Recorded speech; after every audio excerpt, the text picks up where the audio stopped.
here we are once again, back to honor Hollywood's best and whitest. I mean brightest, of course. My name is Jeff. Actually, it's Andrew over here at the Revisionist Almanac, the show that jumps into the time machine, takes a deep dive into past Academy Awards ceremonies, and determines what the voters that year got right, and more importantly, what they got wrong. Now, for the first time this season, I have two returning guests back, so allow me to introduce them to you. You're going to recognize our first guest from the 2011 episode back in April. He's from Best Picture Cast and Worst Picture Cast, the man with the best John C. Reilly impression on Long Island. It's Grant Z. Welcome back to the show, buddy. Thank you very much for having me. It's a pleasure to be back. You set a high impression bar on your first appearance, so we'll see what you got up your sleeve tonight, maybe. Listen, we've talked about this before. There's not much from the 2014 year that I'm all that familiar with. That I'm all that good at. So something might spontaneously come up. You don't know. Exactly. Yeah, I have nothing planned. So if something comes to mind, I'll chuck it out there. We're looking forward to it. And then my second guest is hoping the third time's the charm, as he was on both the 1998 episode in February and the 2005 episode in May. He's the co-host and creator of the Greatest Movie of All Time podcast. It's my friend and the man of 1,000 grievances, Tom Duncan. Tom, great to see you once again. Well, thank you for having me back after my infamous performance on the last episode. I am glad that I haven't completely outstayed my welcome, but I'm sure I will soon. You definitely had the most talked about segment for a while there, so that was a fun one. But it's good to have you back. We'll see what you got on store tonight for us. I don't have any more grievances to air out. Good. Well, we're past that. Yet. We're gonna at least not yet. We may develop as it goes along. Yeah, we'll see how the episode goes. Right. Okay, well, as a reminder, this show looks back on past Academy Award ceremonies with the luxury of hindsight to determine what should have won the Oscar for Best Picture, Best Director, and the 4 acting categories. Now, before we start things off, I hope you'll take the time to rate and review the channel on whatever podcast streaming platform you're currently listening on, as well as finding and following the show on every social media platform using the handle @RevAlmanac. Okay, so we are here to talk about 2014. Now, before we dive into the actual categories, we're going to sit here for a moment and just take a temperature of the room. And without potentially spoiling anything coming up later in the episode, I want to find out what your biggest takeaways were from the year as you watched a number of films in close proximity. So, Grant, kind of talk me through, how was your deep dive into 2014? This is a massive year for film. We talked about this on our 2011 episode, where it's just like, it's kind of an odd year where the winner is kind of weak no matter what. There's just a lot of movies, and a lot of movies that are still, I mean, it's only been 10 years, but a lot of movies that are still having a cultural impact today. So yeah, I mean, this was a joy. Yeah, it took me by there weren't too many movies where I was not enjoying myself. It took me by surprise how deep it was, but like, obviously we scheduled this out long in advance and I didn't really think about it. But then once we started to dive in, I was just like, wow, it just movie after movie after movie. I was like, these are incredible films. It just kept going on and on. Tom, what about you? How did you take in 2014 as a whole? Yeah, first off, I want to say for the start of the Oscars So White campaign, I really want to thank you for bringing on 3 white dudes to talk about this year. So we'll just start there. No, I think that this is the last really precursor before the Oscars truly changed. Once we kind of got to the Moonlight year and we got the diversity, the new Oscars voting block or the new international component, a lot of things changed, whether that was Moonlight eventually winning or eventually Parasite. We got Nomadland. The movies that became kind of the stuff that rose to the top were just different. And this gives you a first kind of inkling towards it. We get Inarritu for the first time really on the center stage. We kind of get this next generation of the auteurs. Christopher Nolan breaks out from his kind of comic book shell and becomes, at least to some people, a much more notable director who's doing adult type fare. I personally, I don't think that was fair because he'd done Inception and The Prestige and obviously going way, way back to several other movies that are just fantastic. But I got a sense that, whether it's Wes Anderson or it's Inarritu, Linklater finally getting his due on the center stage as well, that we kind of got this next generation of the directors that we'd be paying attention to for the last 10 years. This is the first time that I remember, because this is also the first time that I really, really got into the Oscars. This was my first year after college when I could really dive into movies. So this is, of the 3 years I've done so far for your show, the first one where all these movies are like really in living memory. I remember watching so many of these in the theater. Grand Budapest, watching Whiplash for the first time, watching Boyhood for the first time. I remember exactly where I was when I watched all of these movies.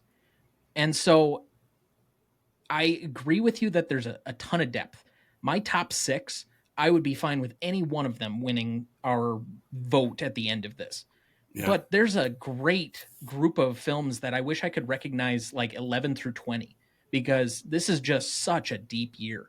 And my best actor category is absolutely stacked. My best supporting actor category is absolutely stacked. My best supporting actor or supporting actress category is absolutely stacked. My best director category is absolutely stacked. The one category that I would say is still somewhat lacking in this year, and you can still see a lot of the issues I've had previously on 05 and 1998. I just have a problem with there are not enough great leading women roles that are going on. But there are so many other things that you could take from storylines, whether it's action franchises like Kingsman or The Equalizer or John Wick, or the MCU kind of becoming the next stage of what it was going to be when it has 2 absolute banger movies that kind of move it into its next stage of being. So there's so many things to take out of this. I don't want to take too much more of the time, but just a very exciting and enjoyable year to revisit.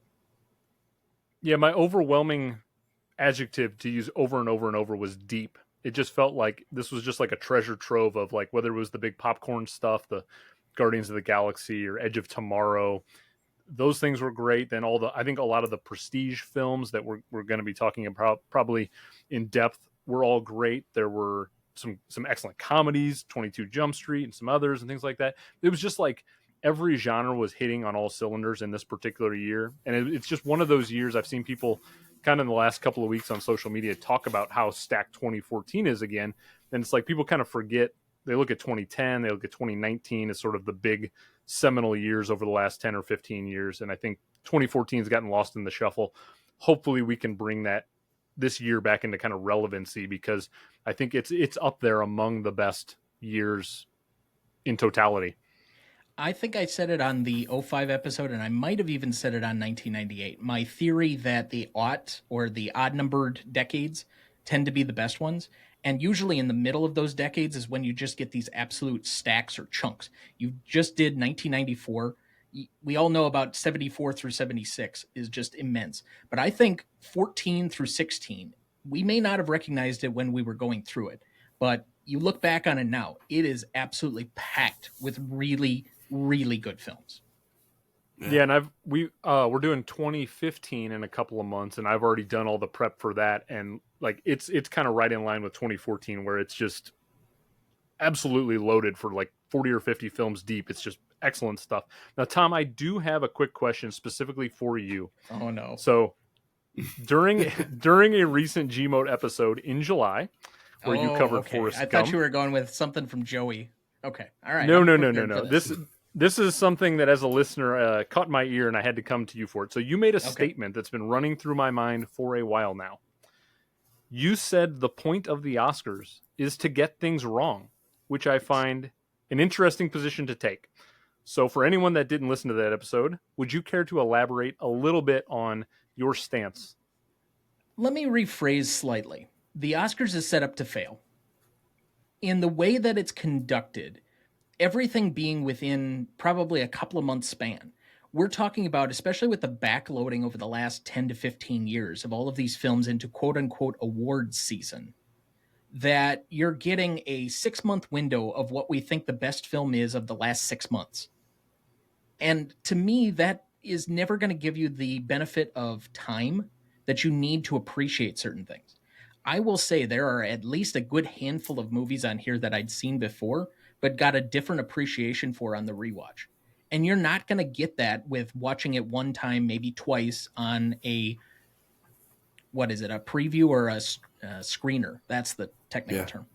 You're not going to get that from a screener that you're going to watch one time. And the Academy body doesn't watch all of the films. There are just too many films right now to be able to get things right. So we put out a list of things that are on a short list to get voted on. We put out nominations, and these are to draw attention to certain films. But at the end of the day, the Oscars was originally created as a marketing campaign for studio films. So to be upset at them for potentially getting stuff wrong when they're set up to be getting marketing, which they're doing by just bringing the names of these films and saying, these are good films, and then B, doing it without all of this extra hindsight or multiple viewings where stuff in the moment just wasn't popular. Singing in the Rain was a dud when it came out. Wizard of Oz was kind of a dud, even though it got nominated for Best Picture. Citizen Kane had to have like hindsight 20 years later almost. It's a Wonderful Life didn't get popular until it started being shown on cable years later. 12 Angry Men. I mean, we want to go through this list of stuff. There were so many things in the moment that just were not popular. And yet we look back on them and we say, how did this lose to such and such a film? And I think that's actually the great creative genius of the Oscars, is by getting things wrong, you create conversation and allow movie nerds like us to be able to talk about these movies 70 years later with something more to say than, well, everybody thought it was good at the time. We still think it's good. So, okay. Okay. That makes a lot. Okay. I think you've done a very nice job answering that question. On your episode, you only spent like 20 or 30 seconds. So I wanted you to have a chance to kind of elaborate on that. So I appreciate your answer. I definitely agree with the sentiment of the answer. Originally, like I said, it was a very jarring statement to hear you say, and I'm like, I need a little bit more specificity to what you're talking about. And I think you have answered that correctly. Well, thank you for agreeing with my position. It's kind of unusual for you. But I will say that for a show that revisits the Oscars because they think they got it wrong so many times, I'm kind of surprised you had such umbrance at my comments previously. Yeah, I was curious. Like I said, I wanted to hear you elaborate on a little bit more. Okay, so let's talk for a moment bad movies from this year. I'm sure there's something you came across during prep that was like not your flavor, not your style. Grant, you kick us off here. Oh, pull something out that you watched for prep that was just absolutely dog shit. I'm gonna have to go with Unbroken. Ooh, okay. That was the one that was the movie that was the hardest for me to get through. I never read the book, but I remember the book being like a cultural phenomenon. People loved the book. They read it. You know, it was read by millions of people, and this movie just doesn't connect at all. You can kind of tell this is done by a first time director. You know, Angelina Jolie is her first attempt at directing, and it just didn't resonate at all. Not to the effect that it should have. Yeah, I definitely concur. It felt like a bit of a slog at times for me. I would agree with that as one of the bottom level films. Tom, what about you? Any film that stand out, or a couple of films that stand out for you? Well, I'm surprised a little bit at that previous nomination, given how often I've heard on Best Picture Cast one Joey R suggest that movie. So that's interesting, creating a new dynamic between you two. Okay, anyway, the one that I will say is the most atrocious film that I watched this year, and to me is the death of the Seth Rogen, Jason Segel, Judd Apatow era, is The Interview. My God.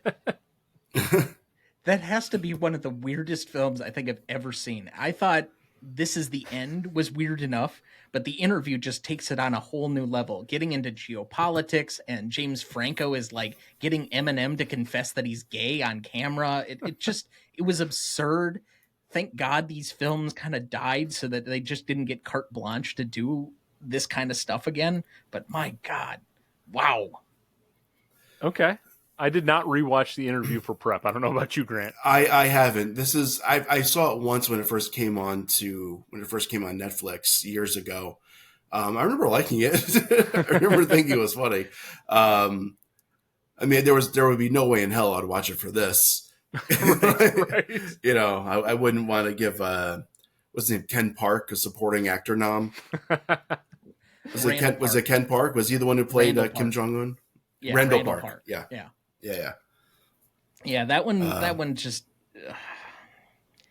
And then the weird subplot of the relationship between Seth Rogen and the North Korean general. It just Yeah. It just got more and more absurd as things went along. I don't know. Well, I'll throw. I've got 4 really quickly. I'll run through, and you guys can weigh in when I get through these and let me know if you agree or disagree with them. The first one is the worst for me, and that is Into the Woods. That was my second to last. Oh, that one's terrible. I saw that in the theaters and I hated it. Oh my God. I just want to say, thank goodness the world has collectively decided we're going to stop putting James Corden in prominent film roles. Yeah. Whether it's Cats or Into the Woods, I don't want to see any more James Corden in a film. And hashtag release the butthole cut. Yeah. So Into the Woods. Apologies for categories coming up. It's not going to be talked about at all from me. Second one, just in terms of, I found it to be a really dour, boring movie, is The Judge. I understand Downey Jr. was trying to capitalize on his success from Iron Man, and it was sort of like his first push into being like Oscar caliber, and he was trying very hard, in my opinion. It just didn't come across very well with me, that particular film. The third one is Noah. It's a big giant mess, but I will say I think Noah's a pretty interesting watch, especially on a second viewing. I don't know if either of you guys watched Noah for prep. Yes, you do know that I watched it. I messaged you while I was watching it. I wanted to lead you into it. So I am not. I went to Catholic school for many years as a child. I'm very non-religious at this point because of such. So Same. I had a good time with Noah because I have no biblical. I don't believe in like it having to be true to the Bible necessarily, and I just had a good time with rock people and all the goofiness that Aronofsky was doing. Tom, what did you think of Noah? First time watch, I know. So I am currently not affiliated with a religious entity or organizational body because I've been thrown out for being somewhat of a liberal. That being said, I do still take this stuff somewhat seriously, and the rock people was kind of like, okay, when did this meet Lord of the Rings? But I actually had a decent time with it. I just don't understand exactly why Aronofsky needed to do this adaptation in order to have the father killing a son or a grandson type of situation or scenario. It seemed a little awkward. Why don't you just adapt Abraham? There is a story like right there for you that has some ambiguity to it that you don't need to like crap all over. Theoretically, Noah is the biblical father of everyone because his sons had to repopulate the earth. And there are so many inaccuracies to the biblical story that I don't know if he somehow meshed, because technically back in the older days, you would say that like the Babylonians and the Sumerians and the rest of them all had their own flood tale. If he somehow looked at all of these things up and then just meshed them together. But it just seems a confluence of, I'm not even sure how to describe it. But then again, I still had fun with it, if nothing else. It is not my last. It was surprising. It's not even in my bottom 10, I don't think. Okay, see, it's near the bottom for me because like I said, it's a mess, but it was kind of a fun watch. And then I guess here's my hot take, and I don't expect either of you to weigh in because this may come up in nominations for other people. I really loathe American Sniper. I think it's a well-made film, but I have genuine dislike for it. I think it's so self-serving in its patriotism that it doesn't resonate with me at all. And I understand that that's not going to be a popular take. And I respect Clint Eastwood as actor and director, and I respect Bradley Cooper as an actor. I just don't like American Sniper at all. That story does nothing for me. And rewatching it was the rewatch I was looking forward to least going in, and it kind of held firm as a movie I just don't like. I'm glad I'll never probably watch that movie for the rest of my life again. Yeah, I mean, I'm not going to talk about it at all. So okay, good. Good. I wouldn't put it as one of the. I wouldn't put it as one of the worst, but yeah, I don't have it as one of the best either. I will say, in my overall rankings of stuff, it comes in at number 20 for me out of the 53 Okay. that I watched. But it does at least have one passing mention in the nominations conversation. I will let you figure out what category that's for. Okay, I figured it was going to come up somewhere for somebody, so I won't get into it now. Okay, now before we get into the categories, it's worth mentioning if Grant, Tom, and I agree with who actually won the Oscar for any of the 6 categories we're going to dive into, that selection will skip the online voting process and get automatic entry into the Revisionist Almanac. We are going to list off what was nominated and what won in each category. Then we're going to wipe the slate clean and make our own nominations and our own winner selections. And we have also written down our predictions for what we think the other will pick. And when we get to the very end, we're going to review those and see which one of us is the most predictable. Probably me. And we'll see who knows who best. All right, you guys ready to get into the categories? Sure. Although I will say, I have a streak to keep up. I've had at least one where we've skipped the voting on the 2 times I've been doing this before. That's right. You've been a part of 2 of the 3 automatic entries. We will see.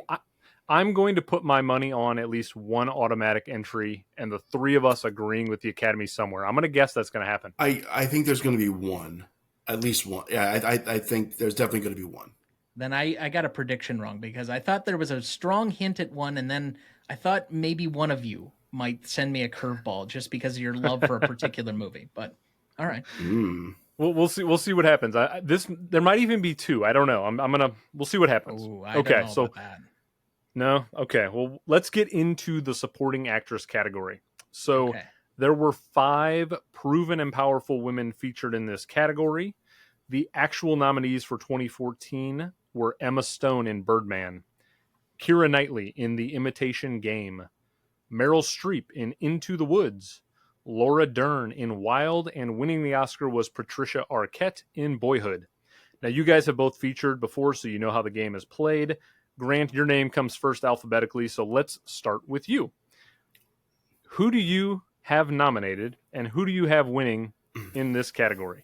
All right, so in alphabetical order, I have Patricia Arquette in Boyhood, Jessica Chastain for A Most Violent Year, Carrie Coon in Gone Girl, Laura Dern in Wild, and Emma Stone in Birdman.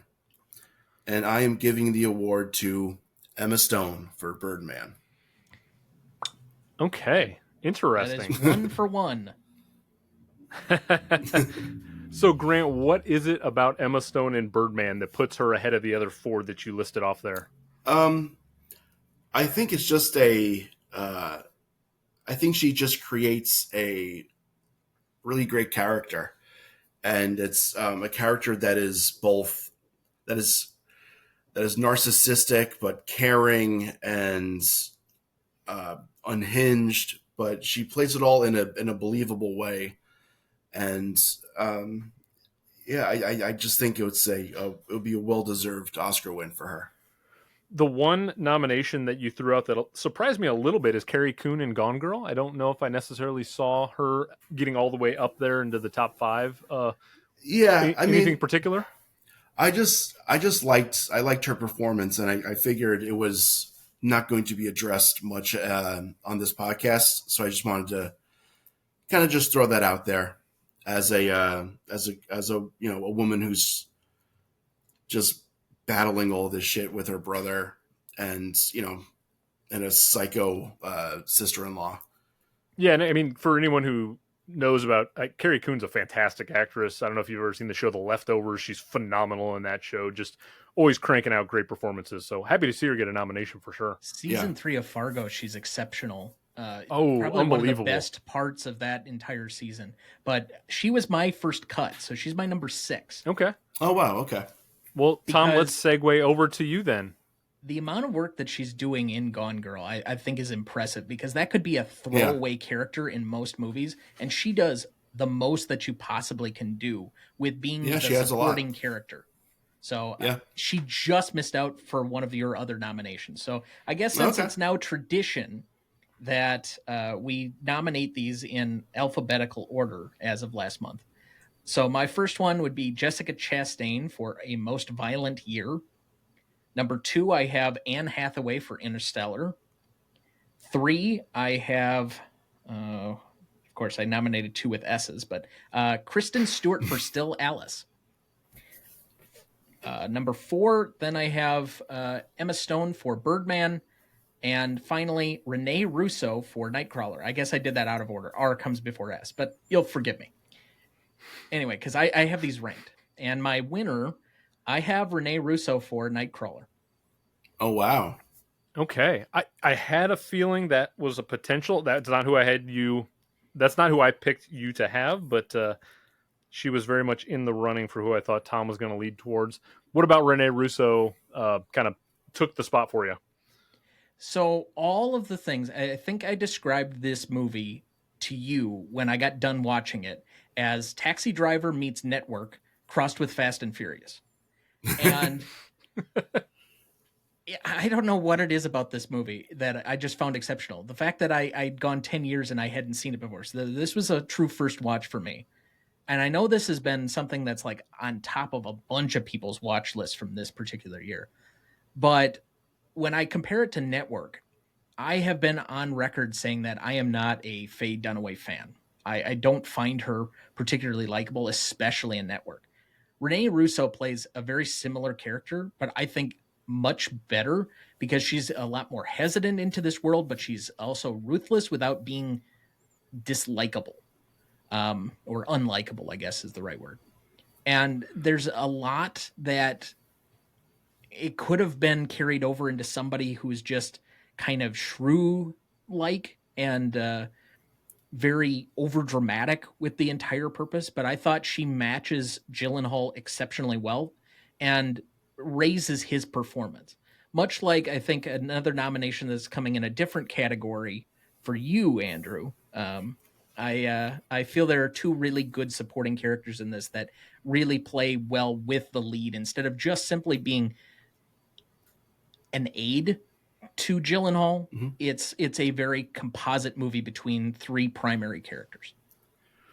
Okay, now there's a very important omission from your top 5 and really your top 6 because you listed your 6. Yep. No Patricia Arquette, who actually won the Oscar. Correct. How far down was Patricia for you in your rankings? So, as you know, I have my own standards on who is in what category, and I hate category manipulation. So she's in Best Actress for me. Okay. Oh, okay. Okay, I'll accept that. She's too big a part of the movie. She has her own scene. I mean, she's in 80% of the film, and there are scenes which are just from her point of view. I can't put that in Best Supporting Actress. I just can't. That's fair. I don't have any huge qualms with that. Yeah, it's fine. Hmm. By the way, I had Renee Russo as my 6 too. Okay, so she's very close. So she was. That was a tough. It was a tough omission. Now, Grant, was that your first experience with Nightcrawler like Tom, or had you seen it? No, prior? I've seen it. Okay. Yeah. Okay, and I'm sure it'll come up more in other categories, probably for all of us. So we'll kind of table some of the Nightcrawler talk for a moment. Let's jump over to my nominations really quickly.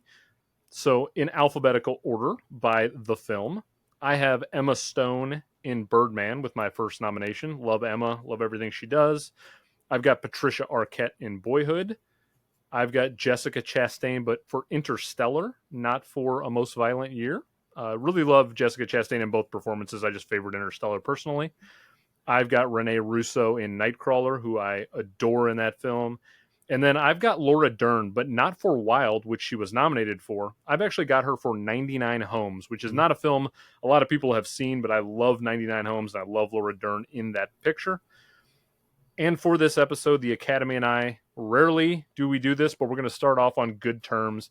I think the Academy nailed the winner. Patricia Arquette's going to get my vote. I think she's the heartbeat of Boyhood. She embodies motherhood and the complexity of that role in a family in such an impressive way to me. I don't see any of Patricia Arquette in that film in terms of, like, she has no vanity. She doesn't feel like she's acting. She feels like a real, fully fleshed human being who's just being a mother.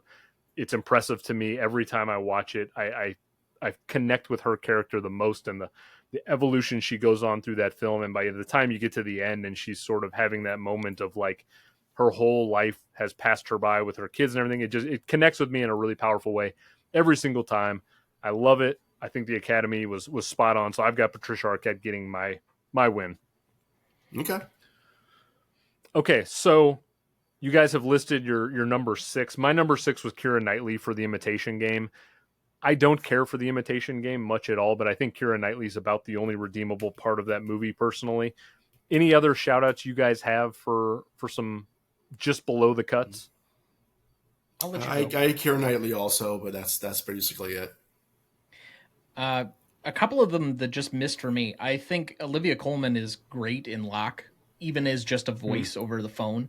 I thought she was exceptional. I did have Keira Knightley, but that is my number 9. Another one I'll bring up is Tiana Paris from Dear White People. I thought she was one of the few bright spots in that particular film. Okay, now we did get a question about this category online from a show listener. His name is Jorge Velasquez over on Instagram, and he specifically asked us, he said Imelda Staunton in Pride could be in the best supporting actress race to him. What did we think of Imelda Staunton in Pride? Now, I will be fully transparent. I had not watched Pride prior to this question coming over. It was a film that I'd had people recommend to me during Pride Month when I was kind of doing a little collaboration, getting some people to send me some recommendations. I was able to get to it last week after Jorge reached out. Did either of you guys check out Pride? I don't know. I did not, no. Okay. Tom, you're shaking your head yes? Yeah, you sent me that this was going to come up as a question, so I went and made sure that I watched it, and I think your exact word to describe it was delightful, and I would agree with that interpretation. It is a fantastic little film, and it may come up later. Okay. Yeah, I will. Unfortunately, it's not going to come up too much more for me, but I will say it is a delightful film. If you have never seen the film Pride, I think it's available to watch on Canopy right now, streaming. It was well worth a couple hours. Tubi. Okay. So it's in a couple Pluto, of different places. Something like that. Yeah, one of those free services that you can stream it. Highly recommended if you're into LGBT films. It deals with unionization in a really interesting way. It's a true story that I knew nothing about, and I was really fascinated by it. I think Imelda Staunton's really good. I think there are some other actors who outshine her in that particular film, but I'm happy to report, Jorge, thank you for turning me on to checking out that movie, because it's something I definitely am glad I got around to. I think from a female perspective, I would put either her or I don't know the actress of the other one, but I mean, there are 2 standout female performances in that, but there's 6 or 7 great male performances in it, from Bill Nighy to Dominic West, Andrew Scott, just exceptional cast. Yeah, it was really hard to kind of pinpoint who was a lead and who was a supporting in that particular movie, because I felt it was a very much an ensemble piece. Everyone was kind of doing a lot of the legwork. Okay, so thank you for the Oscars for creating the casting award, although I still think they need a best ensemble award like the SAG does, but that's just me. Okay, so for when we get to the social media polls, the listeners will have 3 options to choose from when the voting comes up. So you can go with Grant, who has Emma Stone in Birdman. You can go with Tom, who has Renee Russo in Nightcrawler. Or you can side with the Academy and myself, who are holding hands with Patricia Arquette in Boyhood. Those are the 3 options for Best Supporting Actress. I can't believe the Academy and I are getting along so swimmingly already. It's okay. Early. It's way early. No. But before we move Not on, often. let me just slightly hijack the show. I have a trivia question for after each of these categories, and they are 2014 specific. So let's start with very simple one. Before Inarritu's Best Director win in 2014, who was the only other person of color to win Best Director? Oh my God. Wait, you said this was before him or just in general? So we've obviously had several since, because Inarritu, I think, won again for the next year when he won for The Revenant. And Chloe Zhao has since won. So there have been others, but there was only one other person of color to win before Inarritu did in 2014. Was Iñárritu the first of the three Mexican directors? There were three in quick I believe succession. so, Him, yes, Guillermo, because Shape of Water's 2017 and Cuarón didn't, or and when was Gravity? Wasn't that what he won for? that would have been the year before. No, So that was that lost 12 Years a Slave. Did he win for Roma? What did he win for? Cuarón's won twice. He won for both Gravity and he won for Roma. Okay. So I guess the question is technically wrong. My bad. Okay. Gotcha, Tom. It was originally phrased as who was not Caucasian, but I'm borrowing these a little bit. But anyway, the answer to the question is actually our 2005 winner. Oh, interesting. Ang Lee? Ang Lee? Oh, yeah, sure. Yeah. Okay. That's cool. All right. Well, let's see what you got up your sleeve for more trivia down the road. All right. All right. Let's jump over to the Best Supporting Actor category now. So for 2014, the Academy nominated Edward Norton for Birdman, Ethan Hawke for Boyhood, Mark Ruffalo for Foxcatcher, Robert Duvall for The Judge, and taking the little gold statue was J.K. Simmons for his performance in Whiplash. Now, Tom, you're going to get to lead off this category for us. So who do you have nominated and who do you have winning in supporting actor? All right. So let me just say the previously mentioned Randall Park was number 66 on my list of 66. And that was for the interview. Okay. All right. So my number 5, and I'm just going to go in my traditional order instead of trying to do these alphabetically like you guys have been doing. Do it however it best suits you. Okay, so my number 5 is one that I think will come up a little bit later here, but I have Riz Ahmed for Nightcrawler, 4, Michael Shannon for 99 Homes, 3, Ethan Hawke for Boyhood, 2, Edward Norton for Birdman, and number 1, with an absolute bullet point in possibly one of the best supporting actor wins of all time. I agree with the Academy. J.K. Simmons, you are on God tier in this particular movie. So no doubt whatsoever, none of the other 4, as great as they were, had any chance to get past J.K. So Edward Norton is pulling a fantastic performance. It might even be his best performance because I haven't seen a ton of Edward Norton's work, but it's one of the best things I've ever seen him do in Birdman. Ethan Hawke is fantastic in everything he does, and I think he's the best thing of Boyhood, just personally. I love all of his scenes and kind of coming around to being a father after being an absentee father. But, and there are several. Again, this is a 66 long supporting actor list for me from this particular year. There are plenty of guys in here. Like, I am beside myself. I couldn't get Tony Revolori into this or Robert Pattinson. I mean, I had, honestly, Dominic West was my number 9 for Pride, but J.K. Simmons is just, he's on an all-time heater. It's the marriage of the perfect part with the perfect actor at the perfect time. Yeah, I mean, I will, without asking you any other questions about J.K., I'll just jump into my picks next really quickly because J.K. is probably going to come up a little bit more. So my nominations are, I've got Edward Norton in Birdman as well. I think Norton is, I don't know if I'd say it's his best performance ever. I'd have to think about that. American History X and a few others come to mind, but it's a great Ed Norton Birdman in there. I've got Ethan Hawke in Boyhood. I think he's doing just as phenomenal a job as Patricia Arquette. I think everything he does as a father is really important in that movie. I love it. I've got Riz Ahmed in Nightcrawler. Tom, you kind of tipped it off. Ahmed's one of my favorite working actors right now. I think he's incredibly underrated, and I think he's just kind of continually evolved as an actor. What he does in Nightcrawler, big fan. I've got Michael Shannon, revised Almanac winner Michael Shannon from Take Shelter. He's here for 99 Homes. Again, 99 Homes, if you haven't seen it, I think it's on Peacock or somewhere. It's easy to find. Well worth your time. I love what Shannon does in that movie. And then my 5th and final nomination is J.K. Simmons in Whiplash. And I'm not entirely sure what's becoming of me because this is 2 for 2 with me and the Academy. We're lockstep on this one. I've got J.K. Simmons. I think it gets thrown around a lot that it's quote unquote hard to envision somebody else playing a role. I mean, we all do that all the time with everybody.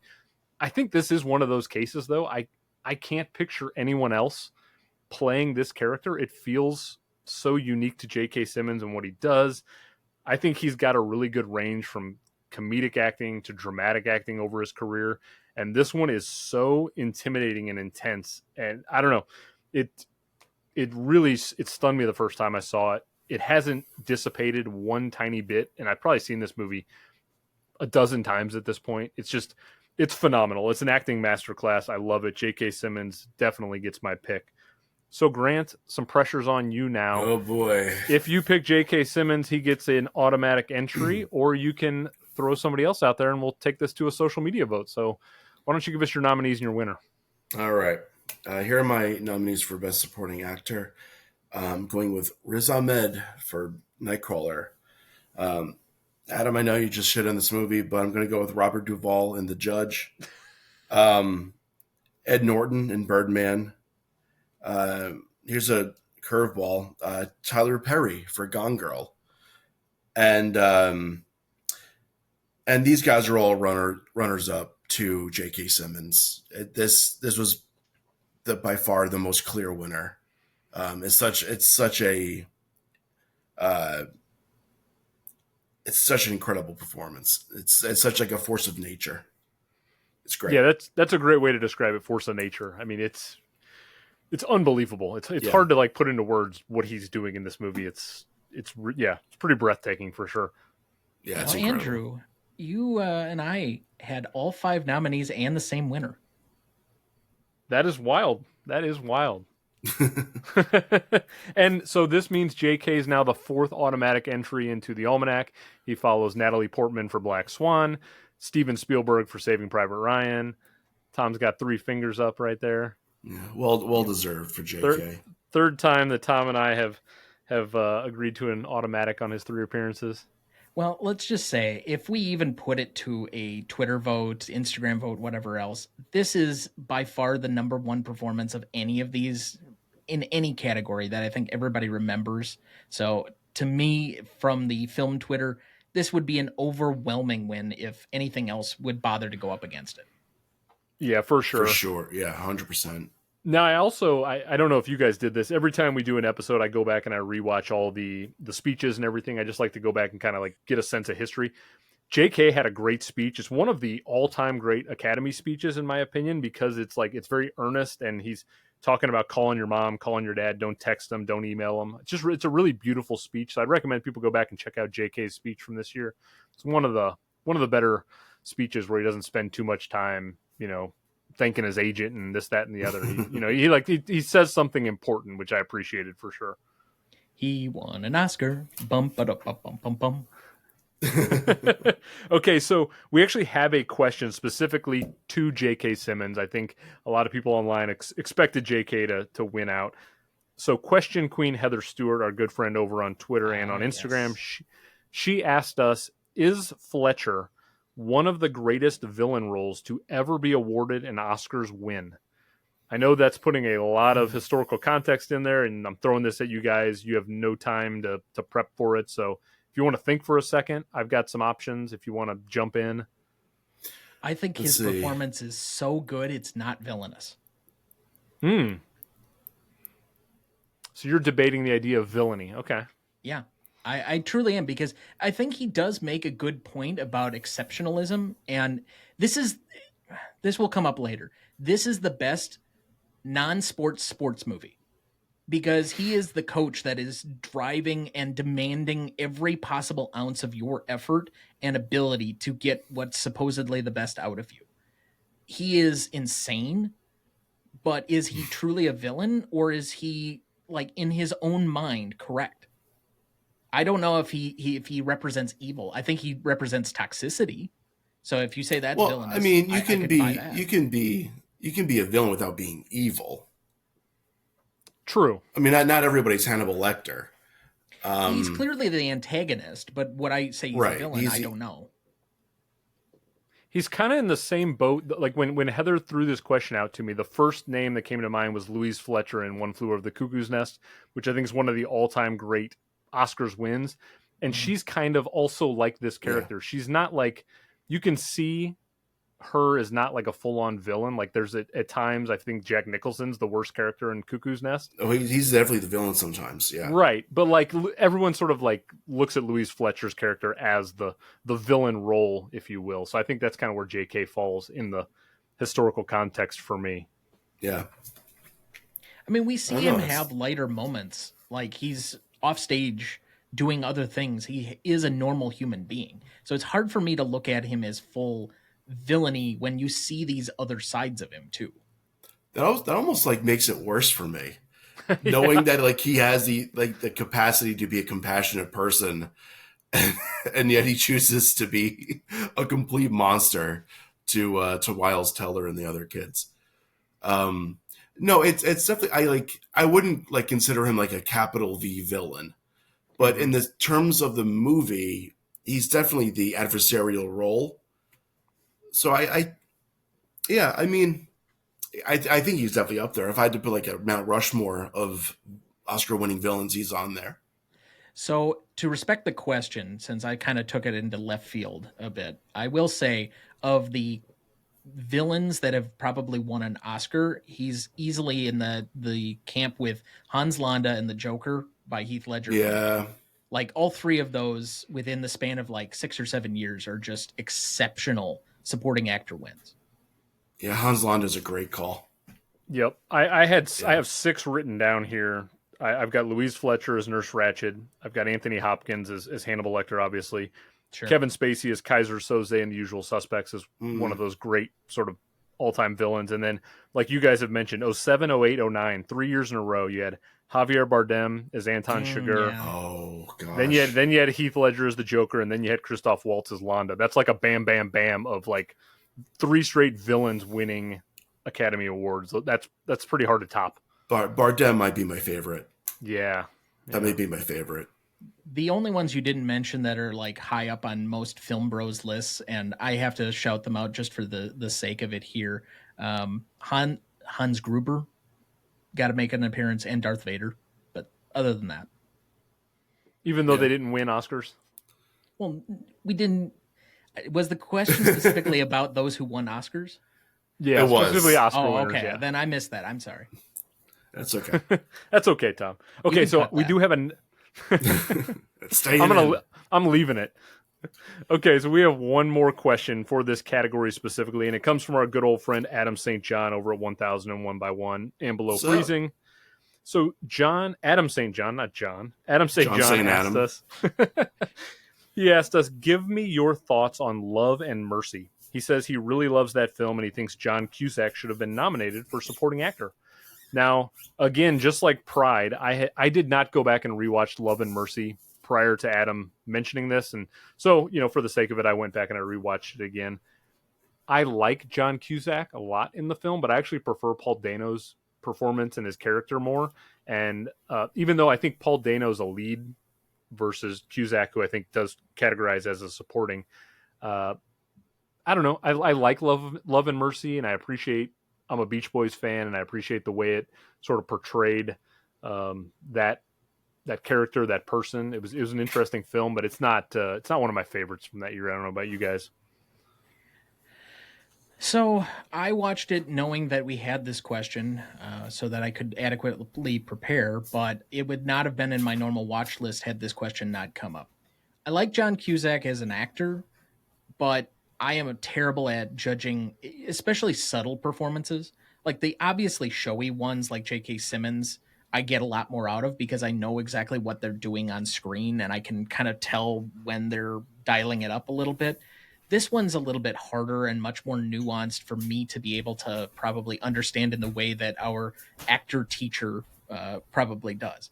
That being said, I have Cusack and Dano as co-leads in this movie based on my own criteria. So again, some level of category manipulation. But I also think Dano is playing in a bigger sandbox where he has to carry his half of the film. So to me, if I were to nominate one out of the two of them, it would be Dano, but that's just me. Grant, did you get around to Love and Mercy at all during prep? No, unfortunately I didn't. I admittedly, I wasn't able to get as much done as I did for the 2011 episode, but I feel like I still did enough here to you did to plenty. By, don't you worry. To get by. No, I appreciate that question from Adam. I think Love and Mercy is something you should check out if you're into music biopics. It sort of does something a little bit different with the genre. I appreciated the experimental nature of it, which is sort of playing on the whole idea of Pet Sounds and how that particular album from the Beach if Boys it's about is Brian Wilson, experimental. it should be experimental. Yeah. Exactly. Yeah. So I like the movie. I just don't necessarily love it. So thanks for those questions, Heather and Adam. And again, J.K. Simmons, he's an automatic entry, so doesn't even have to go to the vote. He's getting in. For the record, I had you both down picking J.K. Simmons. Yeah, I same here. didn't think there was. Yeah, this was no doubter for me for sure. Slam dunk. So actually, I had you both picking other people because you kind of psyched me out. I thought I'd be I did that alone on purpose, Simmons Tom. Hill, but oh well. All right, so you got a trivia question for us, I assume, now before we go to the next category. It is about Mr. Simmons here. So J.K. Simmons, who won the Best Supporting Actor in 2014, was famously featured in 2 long-running television ad campaigns, 1 live action and 1 a voice performance. Can you name either of the 2 products he pitches for? Or pitched, I guess. He no longer does the one he did the voiceover for. Oh, God. All right. Well, I know he did Farmers Insurance. That's one. That's going to drive me nuts. This is going to drive me nuts. I never watch commercials, so this is not the question for me. I actively avoid them, so I could not tell you at all. I make my daughter watch commercials to build character. I make my kid watch them. It is funny though with 2 young kids, like forcing them to watch live TV and just they freak out when there's a commercial on. Yeah, I'm like, no, you have to earn it. You got to earn Paw Patrol. Oh no, that's gonna drive me nuts, but I can't think of it. He was the original voice of the Peanut M&M. That's it. Shit. It was him and Adam West. Not Adam West. No, Billy West. Yes. Billy West was Red M&M. Yeah. Interesting. Guy from Ren and Stimpy. Yeah. All right, Tom. That you redeemed yourself from the first trivia question. They get harder from here. Okay, good. Great, because those other ones went so well. Right. All right, well, let's jump over to the Best Actors category now. So our nominees for 2014 that year were Rosamund Pike in Gone Girl, Felicity Jones in The Theory of Everything, Marion Cotillard in 2 Days, One Night, Reese Witherspoon in Wild, and winning that year was Julianne Moore in Still Alice. Now, I'm going to start this round off and give you my nominations and my winner first. So my picks for that year, I have Rosamund Pike in Gone Girl. I have Anne Hathaway in Interstellar. I think that's a lead performance. You can quibble with it if you want. I've got Julianne Moore in Still Alice. I've got Marion Cotillard in 2 Days, One Night. And I've got Reese Witherspoon in Wild. So I have 4 of the 5 actual nominees that you're making my list. This is crazy. I'm way too in line with the Academy tonight. I'm not particularly thrilled about it. I've had this pick locked in for legitimately 10 plus years now. I'm shocked this woman didn't win on the night when the ceremony was there. I think what Rosamund Pike does in Gone Girl is exceptional. I don't know how anyone else won that year. I think Pike is terrific. I never read the book Gone Girl, so I didn't necessarily know or see the twist coming. It just blew me away when I saw it in theaters. I think she does terrific work throughout the film. So Rosamund Pike is going to be my pick. That's no shade to Julianne Moore, who I think is an all-time great actress. Love her and everything, all the way back to Boogie Nights way back in the 90s. I just think Rosamund Pike does more than Julianne Moore for me. I picked you for Julianne Moore. Oh, okay. But no, I love the Rosamund Pike win. Okay, well, Grant, we're going to go over to you now for your nominees and your winner. Okay. Going with in alphabetical order again. Marion Cotillard for 2 Days, One Night. Agatha Kulisa for Ida. Julianne Moore for Still Alice. Rosamund Pike for Gone Girl. And Reese Witherspoon for Wild. And I'm going to go chalk here. I'm going to give it to Julianne Moore for Still Alice. This might be a little bit personal. This might hit a little close to home, admittedly. My grandmother had Alzheimer's, much older. She was in her 70s when she got it. Julianne Moore really nailed the vacancy of it, and she kind of handled all facets of this disease really well, from being fully functional to just barely there. I thought it was fantastic. Yeah, I've recently, when I threw up some questions online for people about this episode, I got a lot of people coming and reaching out to me and saying Julianne Moore wasn't particularly great in this movie, and Okay. I tried not to argue with those people necessarily, but I don't see that at all. I think it's a really great win. Granted, I have Pike winning, but I have no problem with Julianne Moore winning the Oscar that year. I think she's terrific in the movie. So, yeah, it seems odd to me that there were some people who were kind of throwing shade at Julianne Moore, but I think she's terrific in it. So, Tom, what about you? Let's see where you're going to go with your nominees and your winner. All right. So my number 5, I had Jessica Chastain for Interstellar. I think she is the more lead performance because she's a bit more on her own. We get more from her point of view as opposed to Hathaway, who I had in supporting actress. I guess we just flipped on what we defined as supporting versus actual best actress or lead actress, I guess would be the term. I tried not to think too hard about it. Well, I have clearly defined rules and I tried to obey them as much as possible. But Understood. Number 4, I'm going to probably butcher this, but I have Lisa Lavin Kingsley for Force Majeure. 3, I have, well, actually, before I get to my 3, any of these top 3, if they were to win, I think would be an exceptional win. I give my number 1 by the slightest of margins, but I thought these 3 were all exceptional. 3, I have Reese Witherspoon for Wild. 2, Julianne Moore for Still Alice. And my winner is Rosamund Pike for Gone Girl. Her villainous turn in this one, there's that little bit of psychosis, and the way she comes back at the end of the film. As much as I kind of detest the end of the film, she just somehow figures out how to manipulate everybody, and yet, even though you see through it, you kind of understand where she is, and it's an exceptional performance. I wouldn't go so far as to say I don't know how anybody else would have won. I think it is somewhat based on taste, and somebody dealing with a difficult life situation is always going to get more Academy votes than somebody who's doing a much more villainous turn. But Pike for me is a slightly better performance, not by much, because Julianne Moore is like right there for me, but I by the slightest of margins, I have Pike. It's a really this is going to sound weird. It's a really refreshing take of a psychopath. Mm-hmm. Usually when you see these movies, psychopaths are so over the top and they're so like mustache twirling kind of thing. It's such a subtle performance, and it's just like she's quiet, but she's just brimming with contempt the whole time. It's really, really well played.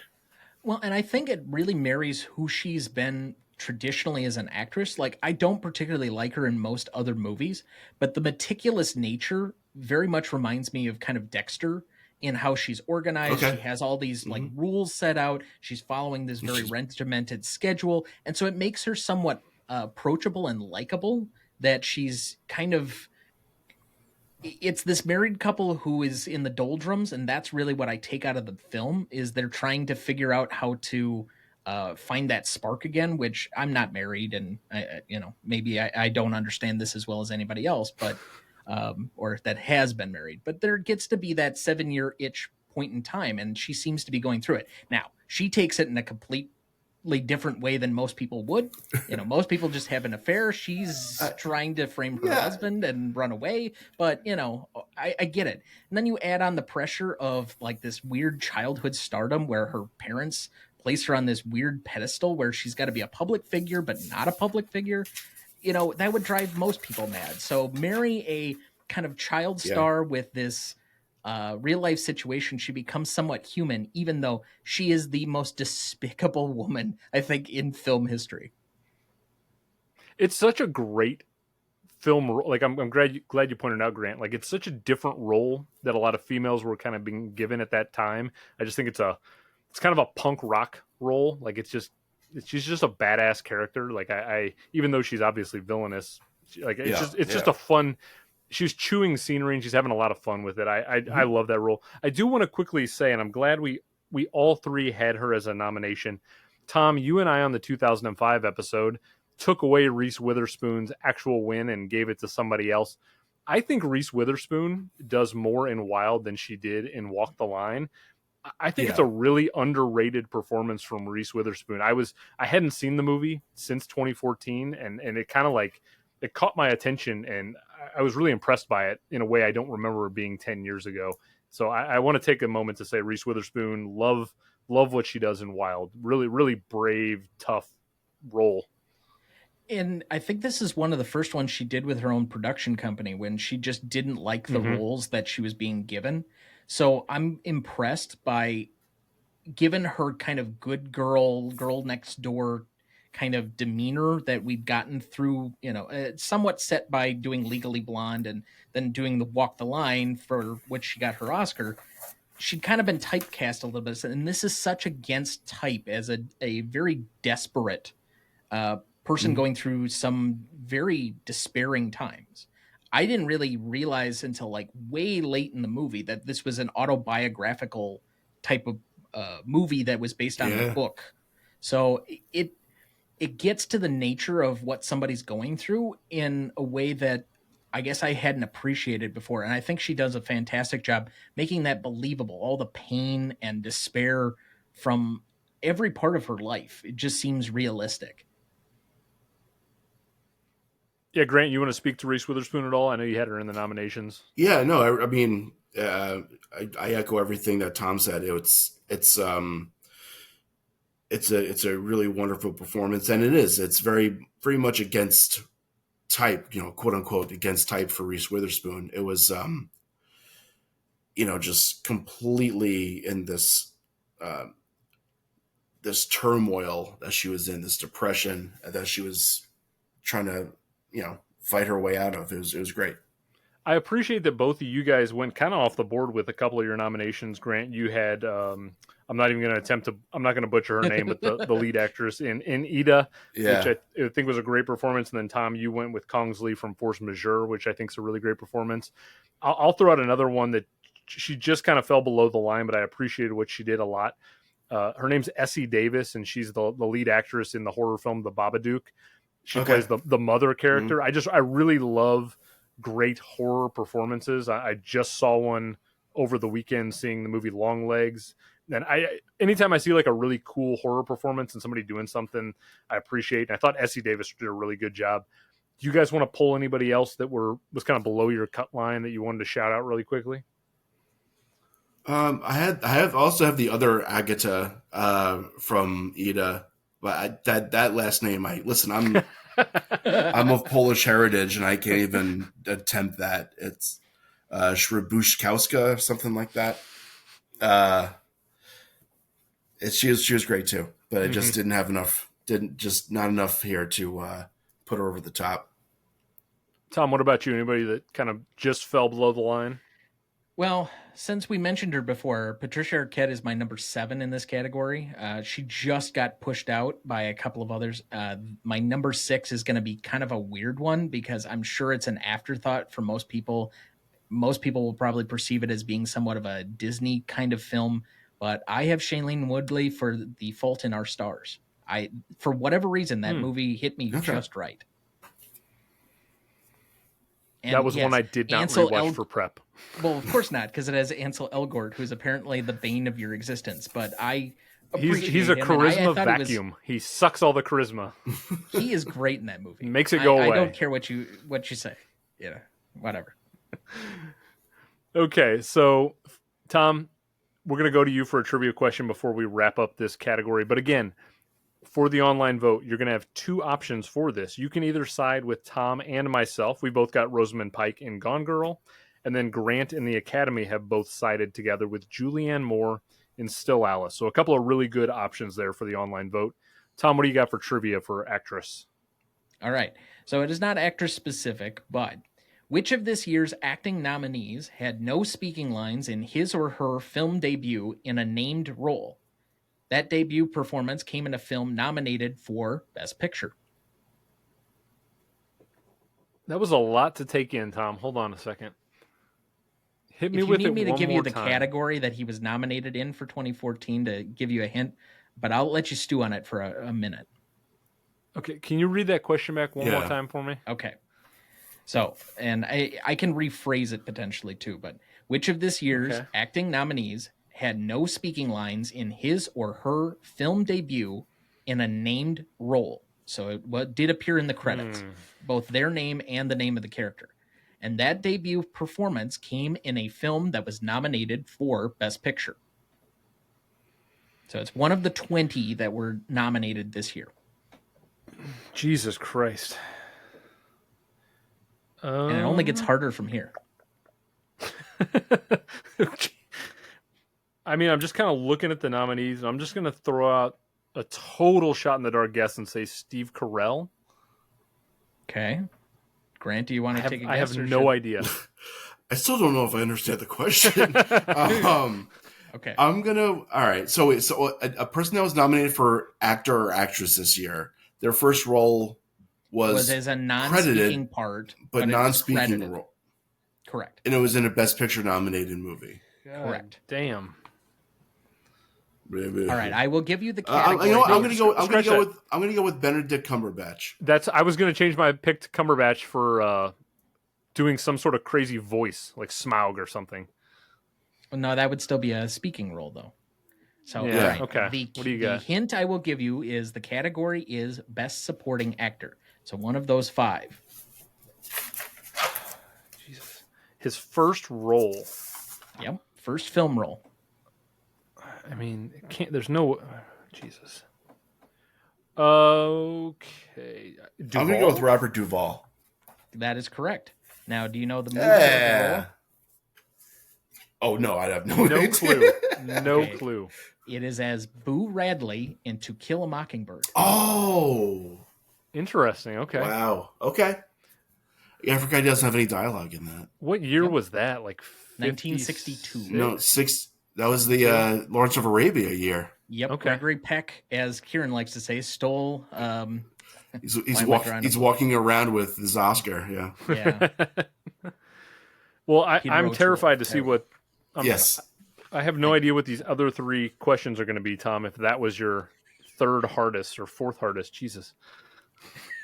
Okay, let's get over to Best Actor now. So your nominees for Best Actor in 2014 were Bradley Cooper in American Sniper, Michael Keaton in Birdman, Steve Carell in Foxcatcher, Benedict Cumberbatch in The Imitation Game, and the Oscar that year went to Eddie Redmayne for his portrayal of Stephen Hawking in The Theory of Everything.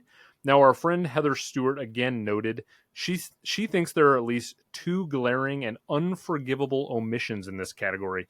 So she's relying on the 3 of us to right the Academy's wrongs. So let's see if we can do that for her. Grant, you get to come to bat first for this one. All right. Why don't you start us off? Heather, if I fail you, I'm sorry. My first is Ray Fiennes for the Grand Budapest Hotel. Then I have Jake Gyllenhaal for Nightcrawler. Then Oscar Isaac for A Most Violent Year. Michael Keaton for Birdman. And David Oyelowo for Selma. And I think you guys predicted this for me, but I'm going with Michael Keaton for Birdman. I did not predict you were going to go that way. Wow, okay. I did. Okay. I've been listening to BPC episodes just to get predictions for him. Like I've listened to the entire 45 rankings just to get to his Birdman takes. Listen, I'm very consistent when it comes to Birdman, so I know. So for anyone listening here who's not familiar with Best Picture Cast, I would recommend go over there, check out the Birdman episode, check out the rankings. I have listened to them in the past, but I made a point, Grant, not to listen to it because I didn't want it to influence any of my picks or anything like that. But why don't you wax lyrical? You didn't study. Tell us what you love about Keaton in this movie. It's just such a. I think of all of these movies, he's asked to do the most. I think he's basically in every second of this movie, and he is. When talking about Emma Stone, how her range of personalities in the movie is the same thing with Keaton, where he's vulnerable, egotistical, sad, complicated, psychotic. Just he kind of throws everything at you, and I think I can understand people not liking it, but for me it works, especially with the energy of the movie. I feel like his performance matches it perfectly. Now, I'm going to guess that you've gotten both of Heather Stewart's glaring omissions in there on your nominations, because I know she loves Jake Gyllenhaal. I know she loves Ralph Fiennes. So I think, Grant, you're going to get a round of applause from her when we get to that. Okay, good. Tom, you're going to be up to the plate next. Why don't you see if you can appease Heather, and what do you got for us? So unfortunately, as a 30-something white guy, I deserve the label Oscar so white for this one, because David Oyelowo is my number 6. I'll just say that on the front end. So number 5, I have Ralph Fiennes for the Grand Budapest Hotel. Number 4, I have Matthew McConaughey for Interstellar. I think he's absolutely outstanding in that film. And there's a part of me that wishes he would have been, up again the second year. Because he's hitting just such a mark in these 2 or 3 years where he's hitting between that and True Detective and his Oscar win. I mean, he was on one right about this time. 3, this is much more of a respectful performance. I don't particularly care for the movie. I don't think it's particularly deep. I think it's kind of run-of-the-mill biopic, but there's a lot of respect I have to have for the movie, and that was the actual winner, Eddie Redmayne, for The Theory of Everything. And then my number 2, when the original Oscars were done, I thought for damn sure that this person should have won over Eddie Redmayne in the moment. And I thought coming into this, I would have him as my number 1. I have Michael Keaton for Birdman. He's doing so many things in this movie, pivoting back and forth, the psychosis, talking to himself, but yet trying to pivot between things. And he's having his own renaissance between this and Spotlight for a couple of years. And then, I'm sorry, though, he was surpassed by Jake Gyllenhaal for Nightcrawler for me. Gyllenhaal is on one. I mean, this is by far the most surprising performance that I've gotten out of this entire process. He is, I don't know what to say really about it, other than just when I think I have his character figured out, he turns. And then when I think I have it figured out again, he turns. And each time is just about as surprising as the next. It is incredible. Yeah, I completely agree. It's him with the self-help stuff and how to run a business, and that intertwined with this as a complete sociopath. It's like Patrick Bateman-esque kind of. It's really incredible. It really is.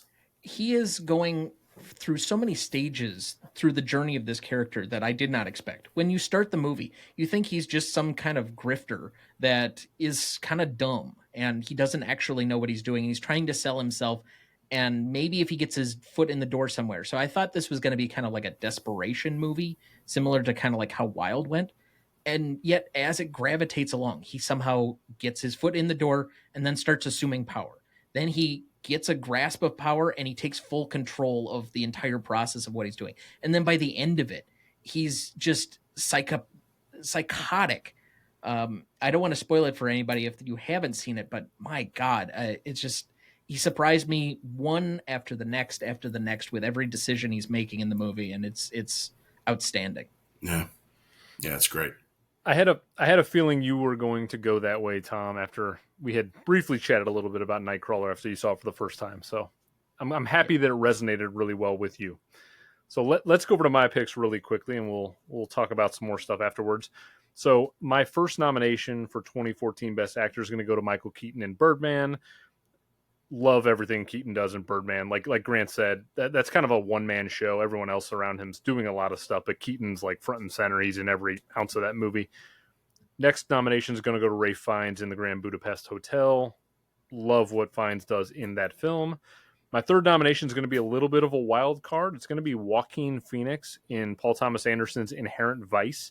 not a lot of people have seen that movie or like that movie. I think Joaquin Phoenix does a really good job as this goofy burnout LA detective. I love what Joaquin does in that movie. So he gets a nomination for me. Tom, you don't agree. That's okay.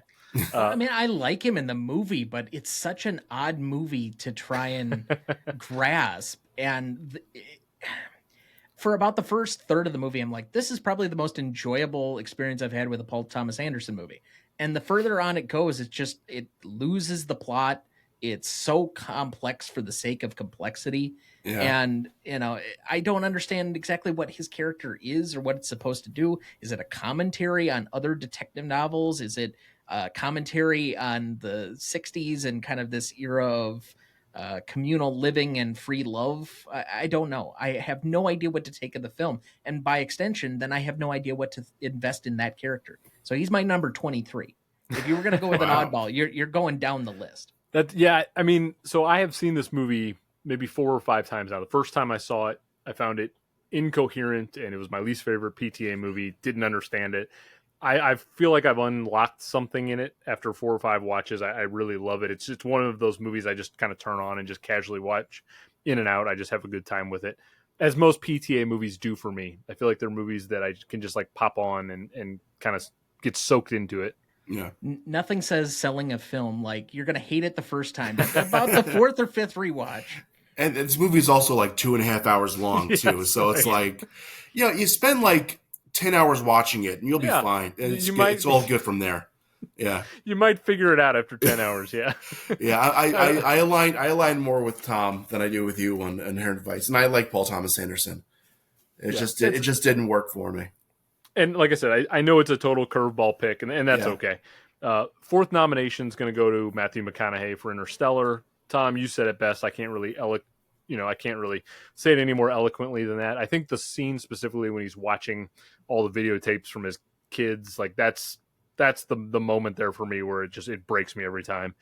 And then my 5th nomination and my win, to no surprise, everyone who has listened to this past episodes should expect this to be my answer. It's Jake Gyllenhaal in Nightcrawler. I think. Yep. Yeah. Yeah. I mean, Tom, we talked about Gyllenhaal in 2005, Brokeback. I think he does an exceptional job in Brokeback Mountain. He obviously won a revised Oscar for that one. And I think what he does in Nightcrawler is his finest performance in a career, just jam-packed with great performances. He does diverse stuff. He can be, tough in a movie like Southpaw where he puts on a lot of bulk, and then he can get really small in a movie like Nightcrawler and sort of come off as this sort of rat-like feeble character that actually has all this intelligence like you kind of talked about. I love Nightcrawler. I love Gyllenhaal. He wanted to come across as a coyote. Like that was his direct comparison was like a scavenger, basically. Yeah. And he nails it. I mean, and obviously there's that scene with the mirror, which is kind of one of the more iconic scenes in the movie. And I think he really broke his hand on the glass during that scene and cut himself to shit. And he just goes all in that movie. But it doesn't feel like, I know people like to rail on, actors going method, if you will. It doesn't feel like he's going full method for the sake of, making it gimmicky or showy. He's just sort of fully enveloped in this character in a really interesting way. I love it so much. Right. Okay. So I will say I have no problem if either of these 2 actors that are going to be up for it win. Like, guess there is. I have a problem if Eddie Redmayne. There's the Redmayne of it all. Either Michael Keaton or. Yeah. I'm not really worried about Eddie Redmayne. I don't think. I think the internet has turned their back on Eddie Redmayne.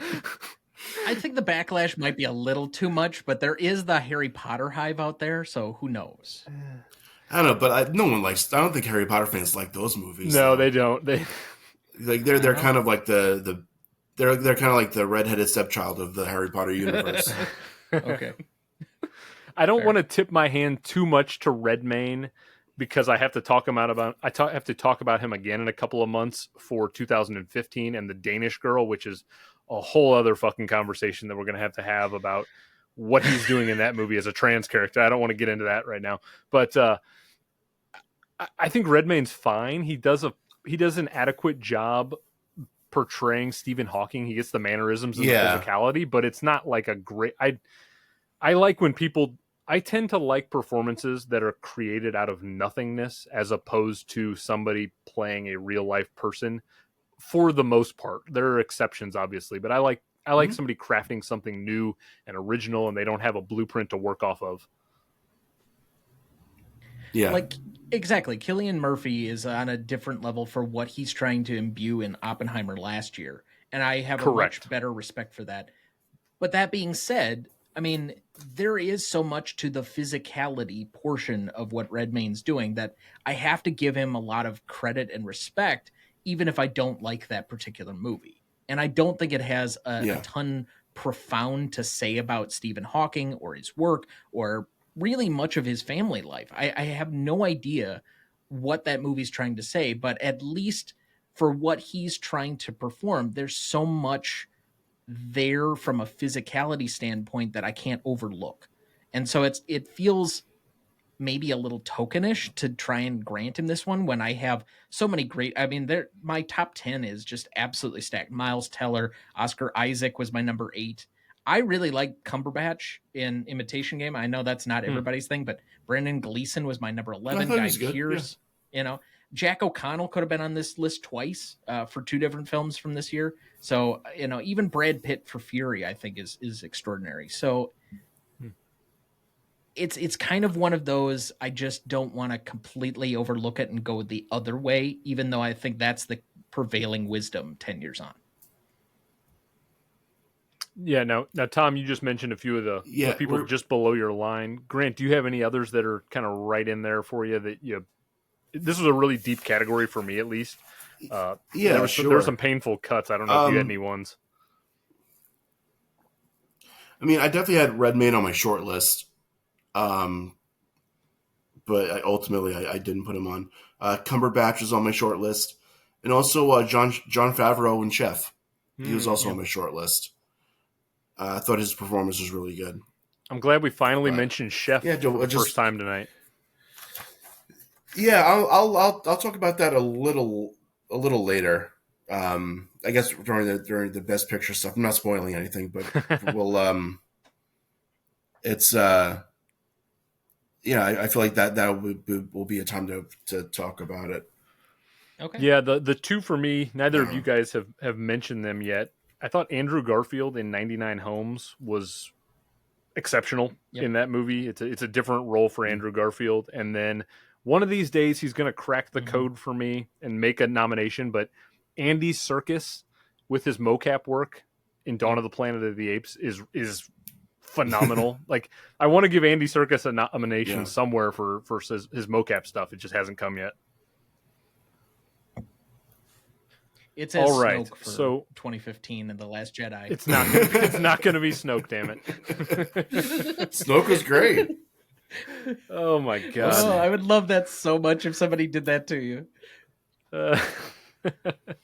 Okay, so you're gonna have 2015. Don't have me on. This is gonna be all Star Wars. Yeah, it's gonna be all Last Jedi. I don't think either of my 2015ers are gonna mention Star Wars. Hopefully not. So, okay, so Probably you're gonna have You'll have 3 options when we get to social media for the Best Actor category. You can either go with the Academy, who had Eddie Redmayne in The Theory of Everything. You can go with Grant, who had Michael Keaton in Birdman. Or you can side with Tom and myself, who both have Jake Gyllenhaal in Nightcrawler. And Tom, for the 4th time, what's your trivia for this round? All right, you thought last round was hard. This might be the hardest question I have for you. But of this year's nominees for Best Director, 2 of them had their 3 previous feature films, so prior to 2014, not prior to right now, begin with the same letter. Name both of them. Okay. 2 of the nominated directors had 2 films begin with the same letter? Correct. And I will say that both of the films that are mentioned as their 3rd and final film are the ones they got nominated for Best Director in this year for. So if that helps at all.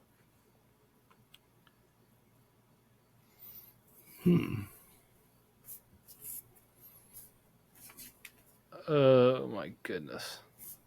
Where do you come up with these questions, Tom? Scouring the internet. Hit me with that question one more time. I'm just trying to digest it all. Okay. Of the year's nominees for Best Director, going into this year, 2 had their last 3 feature films, including the one they were nominated for director for in 2014, begin with the same letter. So we have alliterative. They have 3 titles that all begin with the same letter of the alphabet. Man.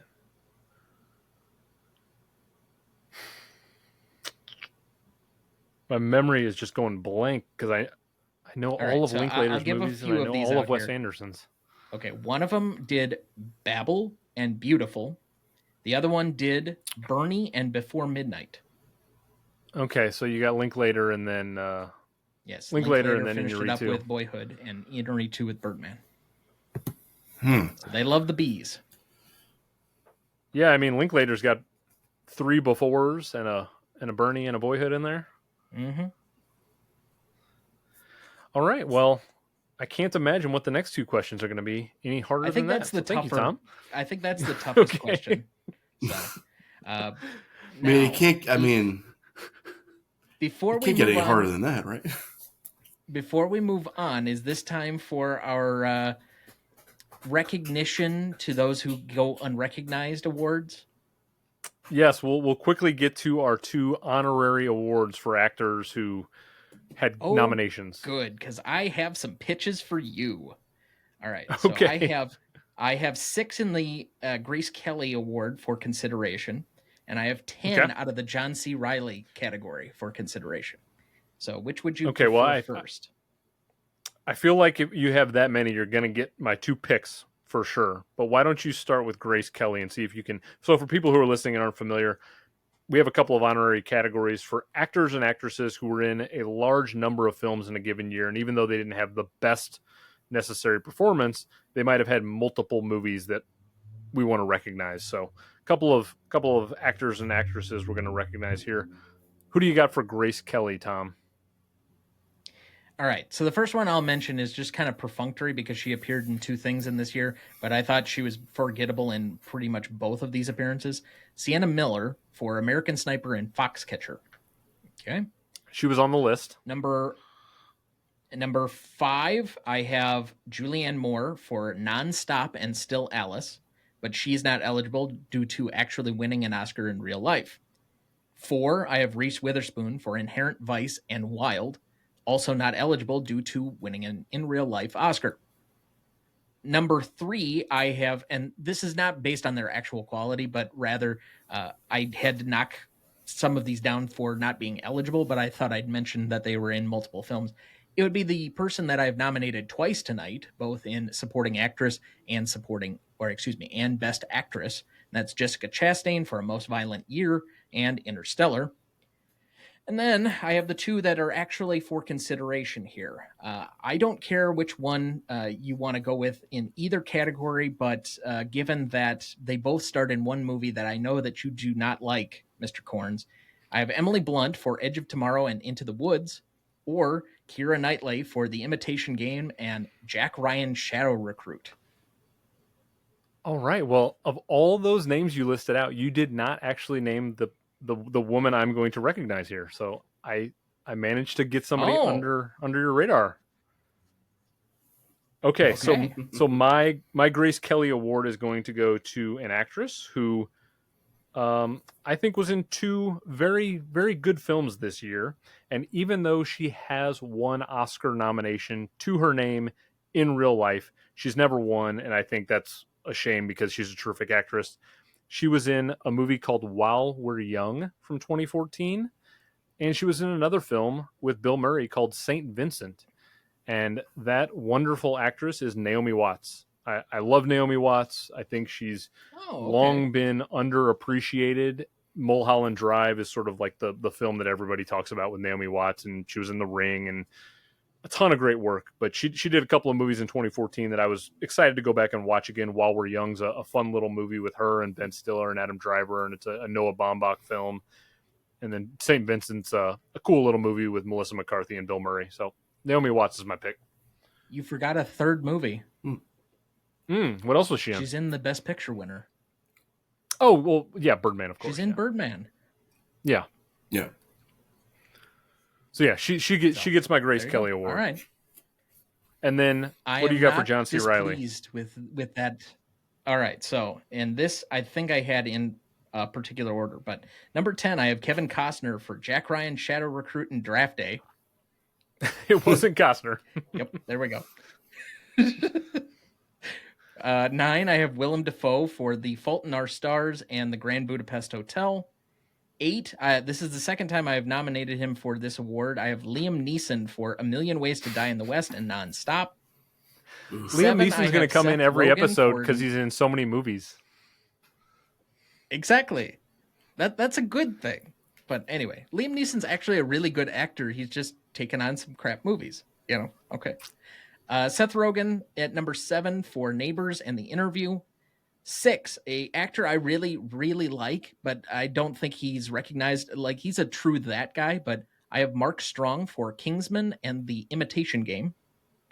5, I have kind of an up-and-coming actor, but a son of a more famous actor, Domhnall Gleeson for Unbroken, Cavalry, and Frank, or is in Ex Machina, I guess. Even though technically that's not available for this awards, it's for your 1-2 months from now. But anyway, it doesn't matter. 4, I have Edward Norton, even though I have previously nominated him for Best Actor in 1998. I have him for Birdman and the Grand Budapest Hotel. 3, I have Jack O'Connell in his 2 starring performances for Unbroken and 71, which has not yet been mentioned on this episode tonight, but I thought was actually a very good film. 2, I have David Oyelowo for A Most Violent Year and Selma. And number 1, I have Bradley Cooper for American Sniper and Guardians of the Galaxy. Ooh, you good forgot one. Interstellar for Interstellar for Oyelowo. He was the teacher. Oh, that's in the beginning. Right. Yeah. It's such a small role that I forgot he was in it. Oh, I know. Yeah. Yeah, it's weird. It's like 2 minutes. But okay. Of course.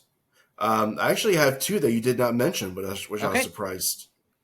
I have Jeremy Strong, who was in The Judge and Selma, and John Leguizamo. And John Leguizamo for Chef and John Wick. Yep. And he was I don't think we have to worry about John Leguizamo winning an Oscar anytime soon. Oh, Leguizamo is also in Ride Along. Is he? He's one of the turncoats in the movie. Oh, that's right. Yeah. He's one of the dirty cops. Yep.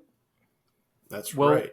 Tom, yet again, you did not name the person that I have listed here. Yeah. Oh, damn.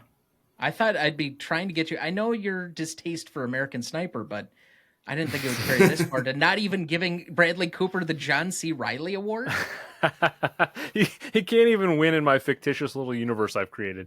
To be fair, that's probably just because I think somebody will carry him to the win in 2018 when you discuss another of his films. But we digress. That's true. So you were on the right path with Bradley Cooper in terms of an actor who did 2 movies that are vastly different in terms of tone. I went with somebody who is in one of my favorite comedic films of the year and does a really interesting dramatic role, and that is Channing Tatum, that hunky man. He was in 22 Jump Street, which I love the Jump Street movies. I'm not going to be ashamed to admit it. I think they're hilarious and fun and just a good time. I love Lord and Miller. Yeah, they're a blast. Channing Tatum just is having a great time with it. And then he's surprisingly awesome in Foxcatcher. It's just I don't think the movie's particularly great. It's nowhere near like Moneyball for Bennett Miller's quality. But I mean, I think he does a really good job in it. And I think Steve Carell does an interesting performance in it. And so I like that Channing Tatum did these 2 vastly different roles in 2014 that kind of encompass what he is as an actor. So I had never seen Foxcatcher, but comparative to Moneyball and Capote, I think it's a complete drop-off. And to be fair, I think even though Ruffalo, I think, gets a nomination for this, I think he's outacted through the entire thing by Channing Tatum. And I hate to say that because I am a Ruffalo defender, Wisconsin's own Mark Ruffalo. But yeah, it's not even close when it comes to this movie. If you're asking me. Yeah, there's a lot of So, Ruffalo haters out there that we know. Yeah, the Ruffalo haters a lot of Best Picture cast guys are. That's who I'm looking at a little bit. Yeah, so I think like Kieran and Artie specifically are very unkind to Mark Ruffalo. Yeah, and I don't understand they two guys that are drawing so much ire. Jeremy Renner, who I nominated the last time I was on, and now Mark Ruffalo, who I will always defend as Wisconsin's own. But okay, sure. Oh, yeah, especially Jeremy Renner. It is that started from the very first episode. Was the Jeremy Renner hate that's been ingrained. That's lore now. Yeah, but I think you're right though, Tom, that I think he gets outacted Ruffalo in Foxcatcher by the other gentleman, and so wanted to give Channing Tatum a little bit of love because I don't think we're ever going to see a Channing Tatum Oscars win in our lifetime, and I'm okay with that. That's fine. No. All right, well, let's get over to the Best Director category now. So the nominees in 2014 for director were Richard Linklater for Boyhood, Bennett Miller for the aforementioned Foxcatcher, Wes Anderson for the Grand Budapest Hotel, Morton Tildum for The Imitation Game, and the winner that year was Alejandro Iñárritu for Birdman. Tom, we're going to turn it over to you to start this category off first. So who do you have nominated and who do you have winning?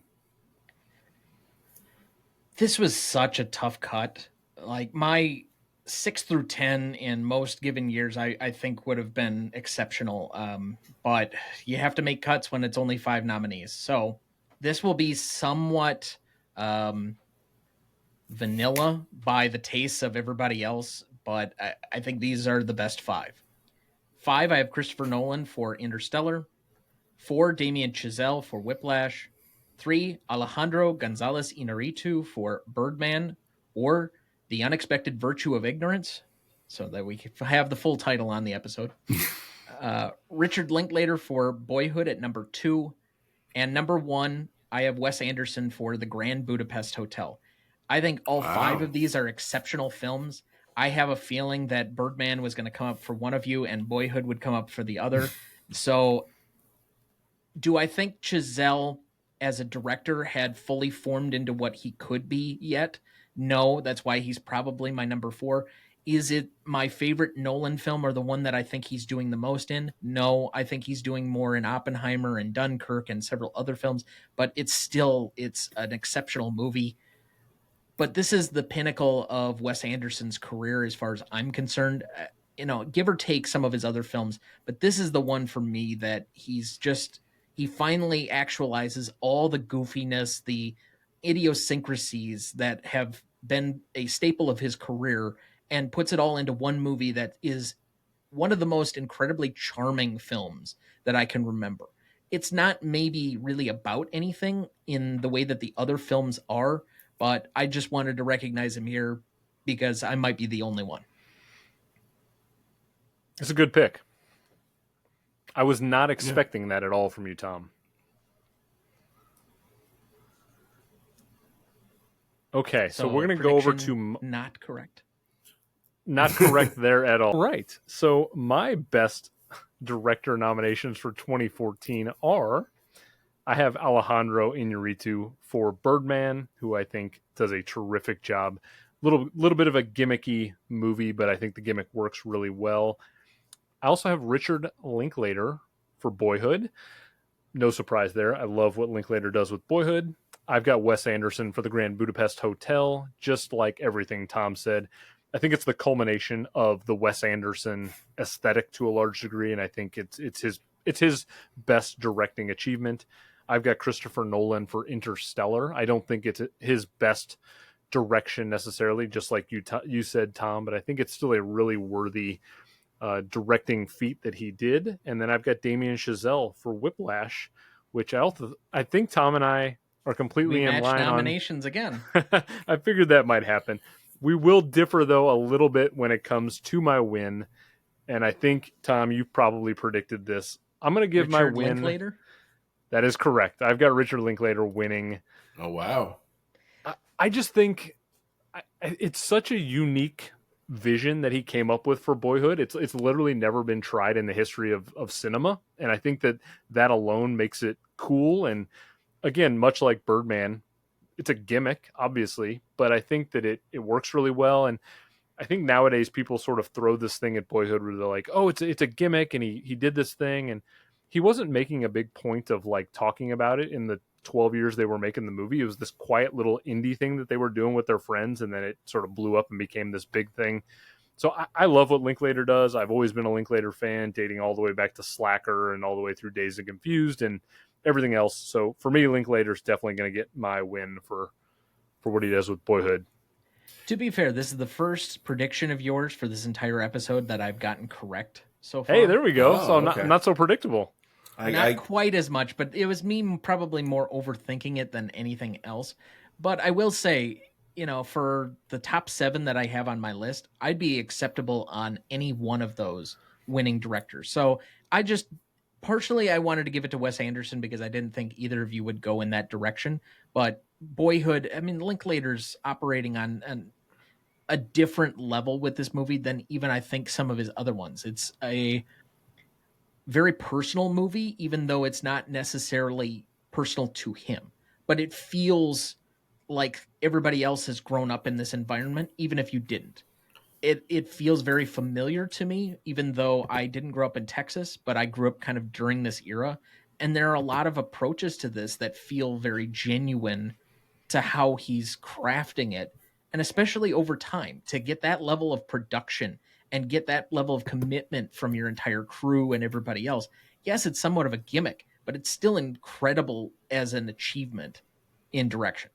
Yeah, I would have no qualms with any of the 5 nominees winning for this category that I have up there. Do you think Richard Linklater was disappointed that Eller Coltrane wasn't a better actor? That like you're kind of stuck with him, like you're like you hire him when he's 6 or whatever, and you're like, oh, I was hoping he would be better when he was like 15. It's a ballsy move, though. I mean, like you're banking on this. I mean, I don't think Eller Coltrane's like bad, but he's not great, obviously. Yeah, I think he gets better actually as the movie goes along. Personally, that may be a hot take comparative. But I think earlier on in the movie, he's just kind of the bratty kid. And I mean, it feels familiar, but it doesn't feel like he's doing anything exceptional. But that's because he's got other people that are way more qualified in Ethan Hawke and Patricia Arquette. For sure. Just his parents. Now, by the time he kind of grows into his own, when we're talking like his late teens and then he's going off to college, I think that's when he kind of takes over true ownership of the movie. But that feels very much like growing up. Your life is not your own when you're like 5 or 6. It's controlled by your parents and everything that's going on in the environment, and your siblings are in your hair constantly. But by the time you kind of get into a certain level of adolescence, you find that independent streak that you need in order to figure out who you are. So I do actually think that's reflective in the movie, and Linklater did an exceptional job bringing that out, even though this guy is clearly not like a household name in the way that like Tarantino found a ton of people for Once Upon a Time in Hollywood. True. Which is funny. I literally just watched that the other day, and Tom, I know you're doing an episode on that movie here shortly. Yes. Okay, so Grant, I think Tom and I have an idea of where you're going to go with this, but let's see if you zig where we think you're going to go. And nope. No. Who are your nominees? I think I'm going right where you expect me to go. Okay, well, hit us with your nominees and your winner. Sure. My nominees are Wes Anderson for Grand Budapest Hotel, J.C. Shandor for A Most Violent Year, Damien Chazelle for Whiplash, Alejandro Iñárritu for Birdman, and Christopher Nolan for Interstellar. And surprise, surprise, I'm going with Alejandro Iñárritu for Birdman. I do like the J.C. Shandor throw in there. You've had A Most Violent Year a couple of times. Dude, I just watched that recently for the first time. It blew me away. Oh, that was a first watch for you? Yeah, I loved it. Yeah, it was the first watch here, and that was late in the process, but he's my number 8. Like, I think between this and what was the other one that you guys just talked about? Was it on like 2011, the Wall Street movie? I think he's actually a very underrated director. Yeah. Did he do Margin Call? Was that the one he did? Margin Call is the other one. Mm-hmm. Yeah, those are the 2 that I know him for. Yeah, it's most violent year. I would. It's just one of these. It's such a stacked year. I would love to give this movie some hardware, but it's everything else is just. There's just some really incredible movies this year. And again, if you want to hear Grant talk a lot about Birdman, go check out all the Best Picture cast Yeah. stuff over there because, again, we know you're a big advocate of the movie, so it wasn't a surprise that you went with Inarritu. No, You love everything about what's happening with the direction of that movie. I have it ranked very high on the rank. I think I might be the highest on it out of all the rankers for Best Picture cast. I think you were second on the 45, but you had it at number 3 in your first 30, if I remember right. It wouldn't be second on the 45. No, not second overall. I'm saying somebody else. I want to say it was like Adam St. John, just barely maybe ahead of you. Yeah, So you were the second right. highest. Yeah. But of the original crew, I think, yes, you have by far the highest. You also had the artist the highest of anybody. So yes, that's also my cross to bear. I kind of figured you would only come on to this particular show to defend something that's been somewhat slandered in your opinion. It's I don't know, for some reason it because I'm the artist guy in the Best Picture cast. So Andrew was like, "You got to come on, talk about the artist." I'm like, "All right, okay."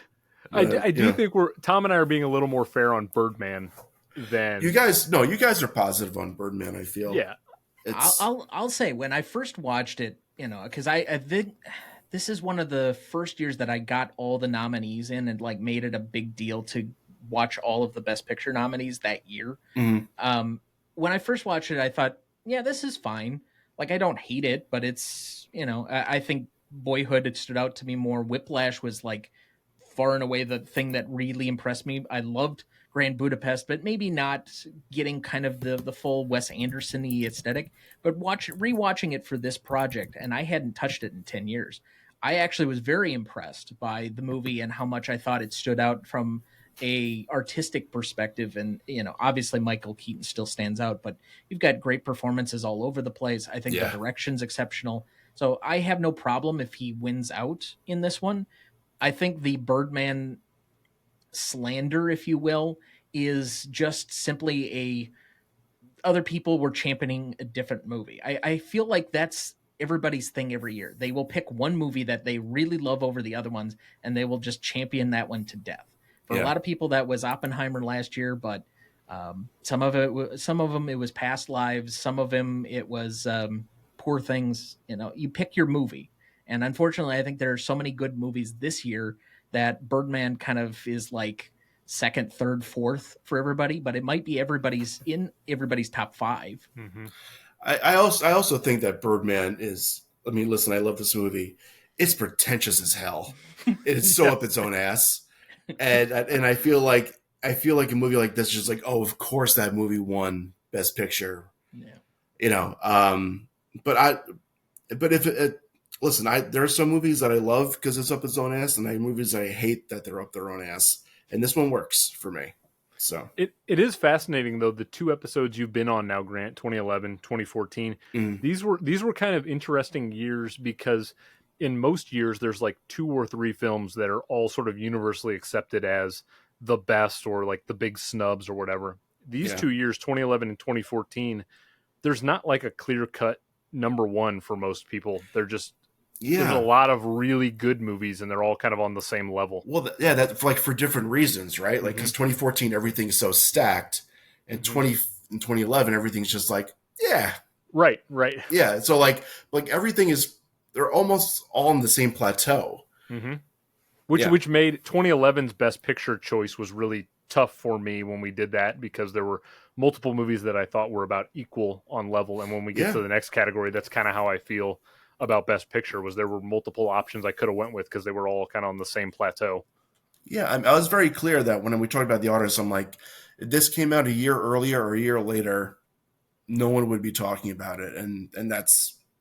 and that's just the way it is. It got lucky with the draw it got. Yep.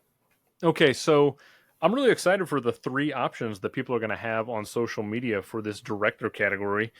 I didn't think these would be the three that we have, but definitely I appreciate Tom. I love the Wes Anderson shout. I think that's a great one.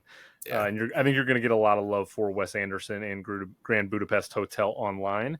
So you can pick Tom's Wes Anderson choice. You can go with my pick, which was Richard Linklater doing Boyhood. Or you can side with Grant and the Academy, who both have Alejandro Iñárritu for Birdman. And Tom, another trivia question for Best Director. What do you got for us? All right. Oh, So boy. I've already given you a couple of Best Director questions, but all right. In this one, in both 2011 and 2014, the same two actors appeared in the same Oscar-nominated film playing characters currently employed by MI6. 2011 and 2014? Correct. Now, I asked this specifically because you were both on that episode. Mm-hmm. What are you asking for? The actor? The actor, and if you can give the film. Well, the two actors and or the other film that they were in. And I will give you a hint. It was also a Best Picture nominee. All right. Actually, I take that back. I'm not sure it was. I think it was. Because I had the movies. Okay. I just don't know if I have the actor.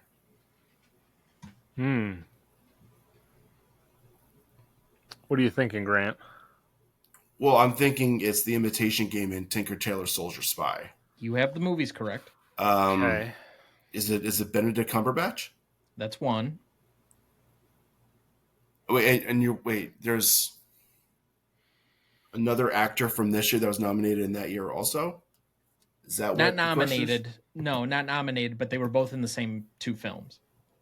Oh, it's Mark Strong. Yes. Yeah. And any British spy movie Mark Strong is in. I feel like that's just a rule. It's a rule. That's it. Yeah. That's in his contract. Yeah. Yeah. You know what, Tom? That one was a little bit easier to digest. So I told you it's kind of downhill from here. In fact, 6 might be a toss-up or a little. Okay. Listen, I got 2 right. I'm happy with that. This podcast was a success for me. All right, well, let's get over to the big one, the category that everybody really cares about, which is the Best Picture category. So Thank God you're going first. Let's run through the nominees for 2014's Best Picture. They were American Sniper, Boyhood, The Grand Budapest Hotel, The Imitation Game, Selma, The Theory of Everything, Whiplash, and as we all know, Birdman did win the grand prize that night. Now, because this was a year with up to 10 nominations allowed at the actual ceremony, we're going to adhere to those rules, and we can nominate up to 10 depending on how many we deem worthy. If you recall, Grant in 2011 did not use all 10 of his spots, so we'll see when we get over to him if he uses all 10 this time or not. I'm going to start off for this final round, and really quickly, we did have several people reach out and ask about the nature of several of the films this year being characterized as quote-unquote gimmicks, examples being Birdman and Boyhood, as we've mentioned in the past. When you get to your nominations, feel free to voice your opinion on those movies being gimmicks if you want to, or if that affected your decision-making in any way. Okay, so my Best Picture nominees in 2014, and just for the record, anytime there's going to be 10 nominations, I'm going to use all 10 spots. I think there are always at least 10 films that deserve recognition. So, and if you don't agree with that, that's okay with me as well. But I'll always use my 10 spots if I have them available. So, in alphabetical order, my 10 nominees are Boyhood, Birdman, Dawn of the Planet of the Apes, first time we'll mention it tonight, Edge of Tomorrow, Gone Girl, The Grand Budapest Hotel, Interstellar, another first tonight, John Wick, Nightcrawler, and my 10th nomination will go to Whiplash. And Tom, any thoughts on the 10? 9 out of your 10. You Okay. went slightly off the board. I thought you'd have Guardians of the Galaxy as your 10th. That was my 11. Guardians was my 11. I almost put it in there. I do love Guardians. I couldn't put it in. You made it too easy for me by putting all your ratings on Letterboxd. That's true. Not everyone's digging into my Letterboxd account all the time, but apparently Tom is. So I flipped. I do my homework. I was really all over the place on this one, Tom. I know you know that I've wrestled with this a bit. I just don't think it's a year where there's like a clear defined best picture. And so I'm going to go with one that I think has aged the best. And it's not necessarily my favorite film of the year, which is Boyhood. Damn, but I missed this. The movie that I'm going to pick as my best picture for 2014 is Nightcrawler. Okay. Wow, I got it wrong. Okay. It really came to me on the rewatch. I think it's haunting, it's dark. I think it holds up a mirror to contemporary society in a way that's kind of painful to watch at times, because we're seeing a reflection of kind of where we are in society and the ugly nature of how we consume news and television, and all of that still just really resonates with me in this moment in 2024. And I think Nightcrawler and Whiplash also both kind of work as two sides of the same coin in terms of dealing with somebody who's just so obsessed with something sort of being famous or being recognized in a way. And so it really came down to Whiplash and Nightcrawler for me as the two that I was leaning towards. At the end of the day, though, I think Nightcrawler is the best film of 2014, and it's going to get my pick. Wow. I thought for sure, with how much Linklater work you've done lately, that you'd just go for the sentimental favorite in Boyhood. But okay. I love Boyhood. I thought you were going to go with Whiplash. Whiplash was close for me. Yeah. It was really close, but I think Nightcrawler just affects me more, and I think it's a really, like I said, it's a disturbing look at I think how unfortunately our society is today, and I think it's really interesting. Yeah, I mean, it's only been 10 years, but it's aged beautifully. Mm-hmm. Mm-hmm. Yeah, in a frightening way. Yeah, it's very much like just embracing violence and blood just to get ahead and just to get your name out there. It's sickening. It's sickeningly accurate. Yes, absolutely. Yeah. So, okay, Tom, let's go over to you now. So, who do you have nominated and winning your best picture? Okay, so I agree with you that I kind of semi-panicked when I found out there were only 8 actual nominees for this year, because there were a couple of films like 9 and 10 I really wanted to recognize. I will again make apologies for being very white and having Selma just miss out on my cut line at number 11. But number 10, I have Fury. 9, I have Pride. 8, 99 Homes. 7, Gone Girl. 6, Interstellar. 5, Birdman, or The Unexpected Virtue of Ignorance. 4, Boyhood. 3, Nightcrawler. 2, The Grand Budapest Hotel. And I went with a heart pick on this one. It is the film that most surprised me when I first saw it. It is the film I've rewatched the most from this particular year. I probably see it at least once a year at this point, and I don't do a ton of rewatches. I have Whiplash as my number 1. Okay. That was definitely my prediction for you, Tom. Sorry. Yeah, that's what I had. Yeah. If you went back and listened to the Gmote episode on this, it's really not hard to tell how much I gush over this stupid film, but it is exceptional. And Tom, I'm happy for you on a personal level, because in 2005 you went with a movie Crazy, which almost nobody has seen. Unfortunately, it's a great movie, but nobody has seen it, and you didn't stand a chance when we got to the best picture vote against Brokeback Mountain. But I think Whiplash is going to serve you quite well this time. So good pick. I have some very sentimental cinema bro favorites to vote on with this particular year. Going with Wes Anderson and going with Whiplash. And yeah, I don't think I'm going to be overwhelmed like 90-1 like I was the last time. But yeah, I have a chance. I'll have a chance. Well, and I mean, we'll get to Grant in a second. Just looking at our 210 films, there's just, again, a ton of variety and diversity of genre and style in the films of 2014. You're all over the place with Fury, Pride, 99 Homes. I mean, these are like all exceptional movies. They're just all coming from different pockets of the film world, which is really cool. But as you've mentioned, there's not one clear favorite, but I want to say there's about 6 to 8 that we've nominated repeatedly all night. Yeah. Right. Yep. Okay, well, Grant, let's close out this category with your nominations and winner. Oh, boy. All right. In the alphabetical order, I have Birdman, or The Unexpected Virtue of Ignorance, Grand Budapest Hotel, Ida, Interstellar, A Most Violent Year, Nightcrawler, Whiplash, and Selma. I made a real effort to make 8 this year. I wanted to do Okay. the same amount as the Academy did this year. So Gone Girl just missed it. I wish I could put Gone Girl in there, but I just missed it. And I'm assuming your Best Picture winner is? Oh, sorry. That's okay. Birdman, of course. I thought it was figured so obvious I didn't need to say it. I assumed foregone conclusion. Yes, it was Birdman. If not Birdman, what was the number 2 film for you? Was there something close? Oh boy. If I had to rank them, I'll do like the top couple. Probably Birdman, Whiplash, Nightcrawler, and Most Violent Year. Those would be like my top 4. So my Most Violent Year really hit you in the right spot then. I loved it. It was very much like a throwback to like the 70s, like gritty Sidney Lumet movies. It and I'm a sucker for Oscar Isaac and Jessica Chastain. I think they're both incredible in it. It's just, and it's just a movie where it's a movie about a guy that's strictly adhering to his principles when the world around him is falling to shit, and you don't really see that a lot. It's very much like we had a Best Picture cast episode of Man for All Seasons, and there's a lot of that in this.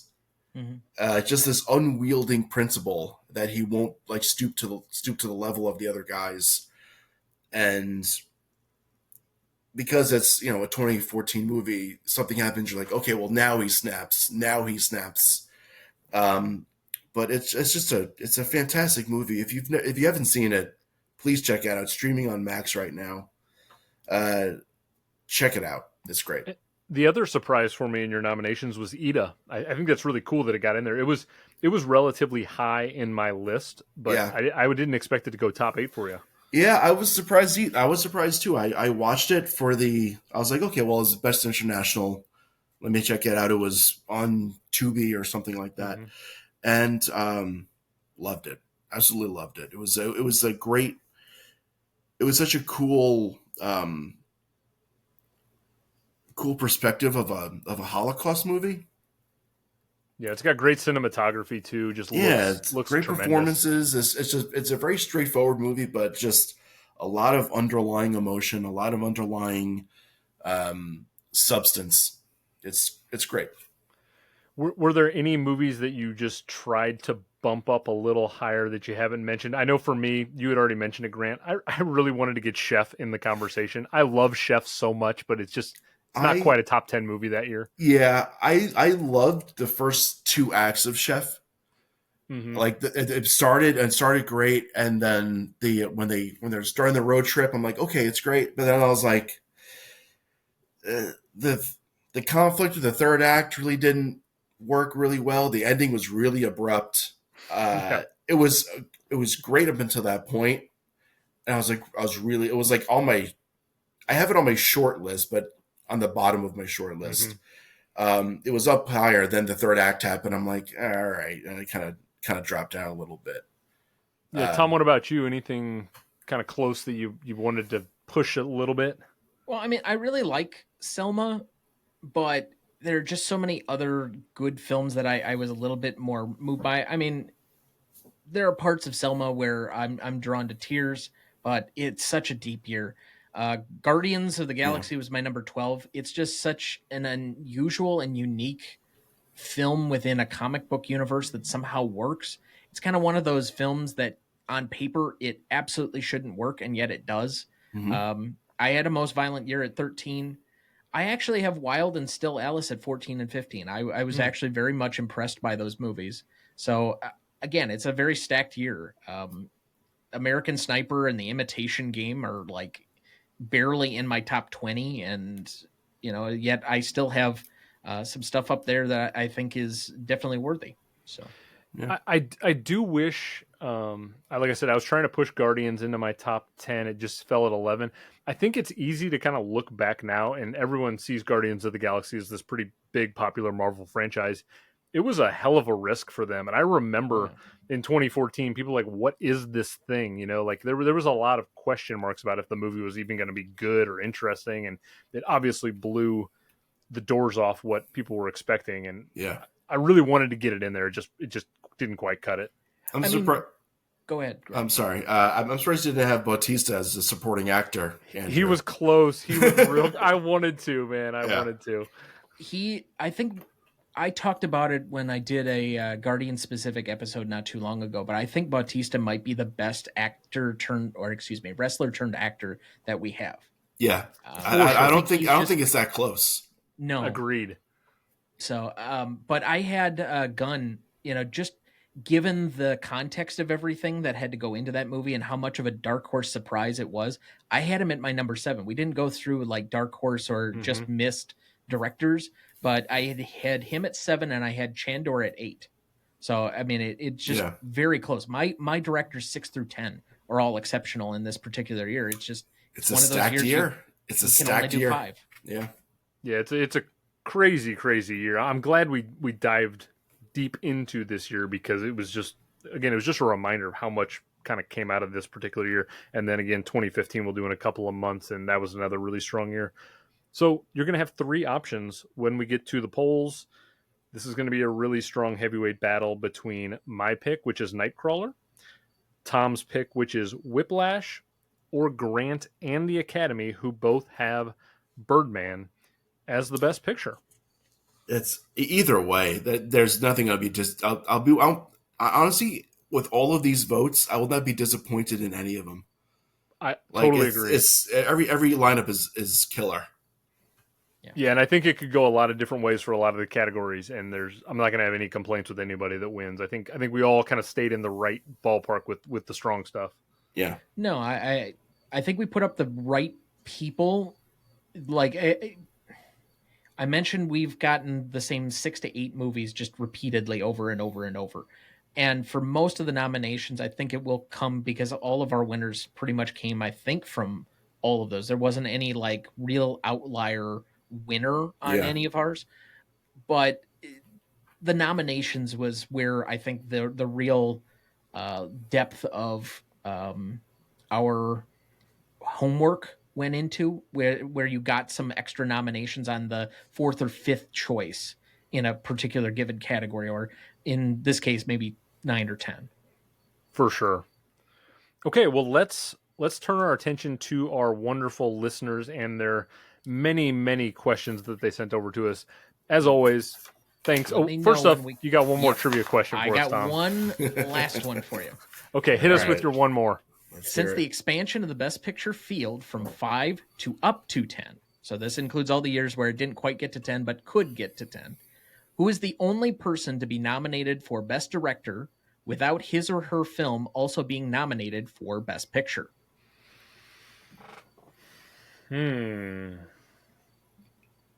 So that's like 2009 to present? Basically, yeah. Oh, boy. There's only one. There's only one. Director nom, no picture nom. Think of him as the Highlander director. There's only one. I thought you were asking me to think of the director of Highlander. Yeah, I was like, I don't know that. That is not a good hint. Oh, boy. That is so tough.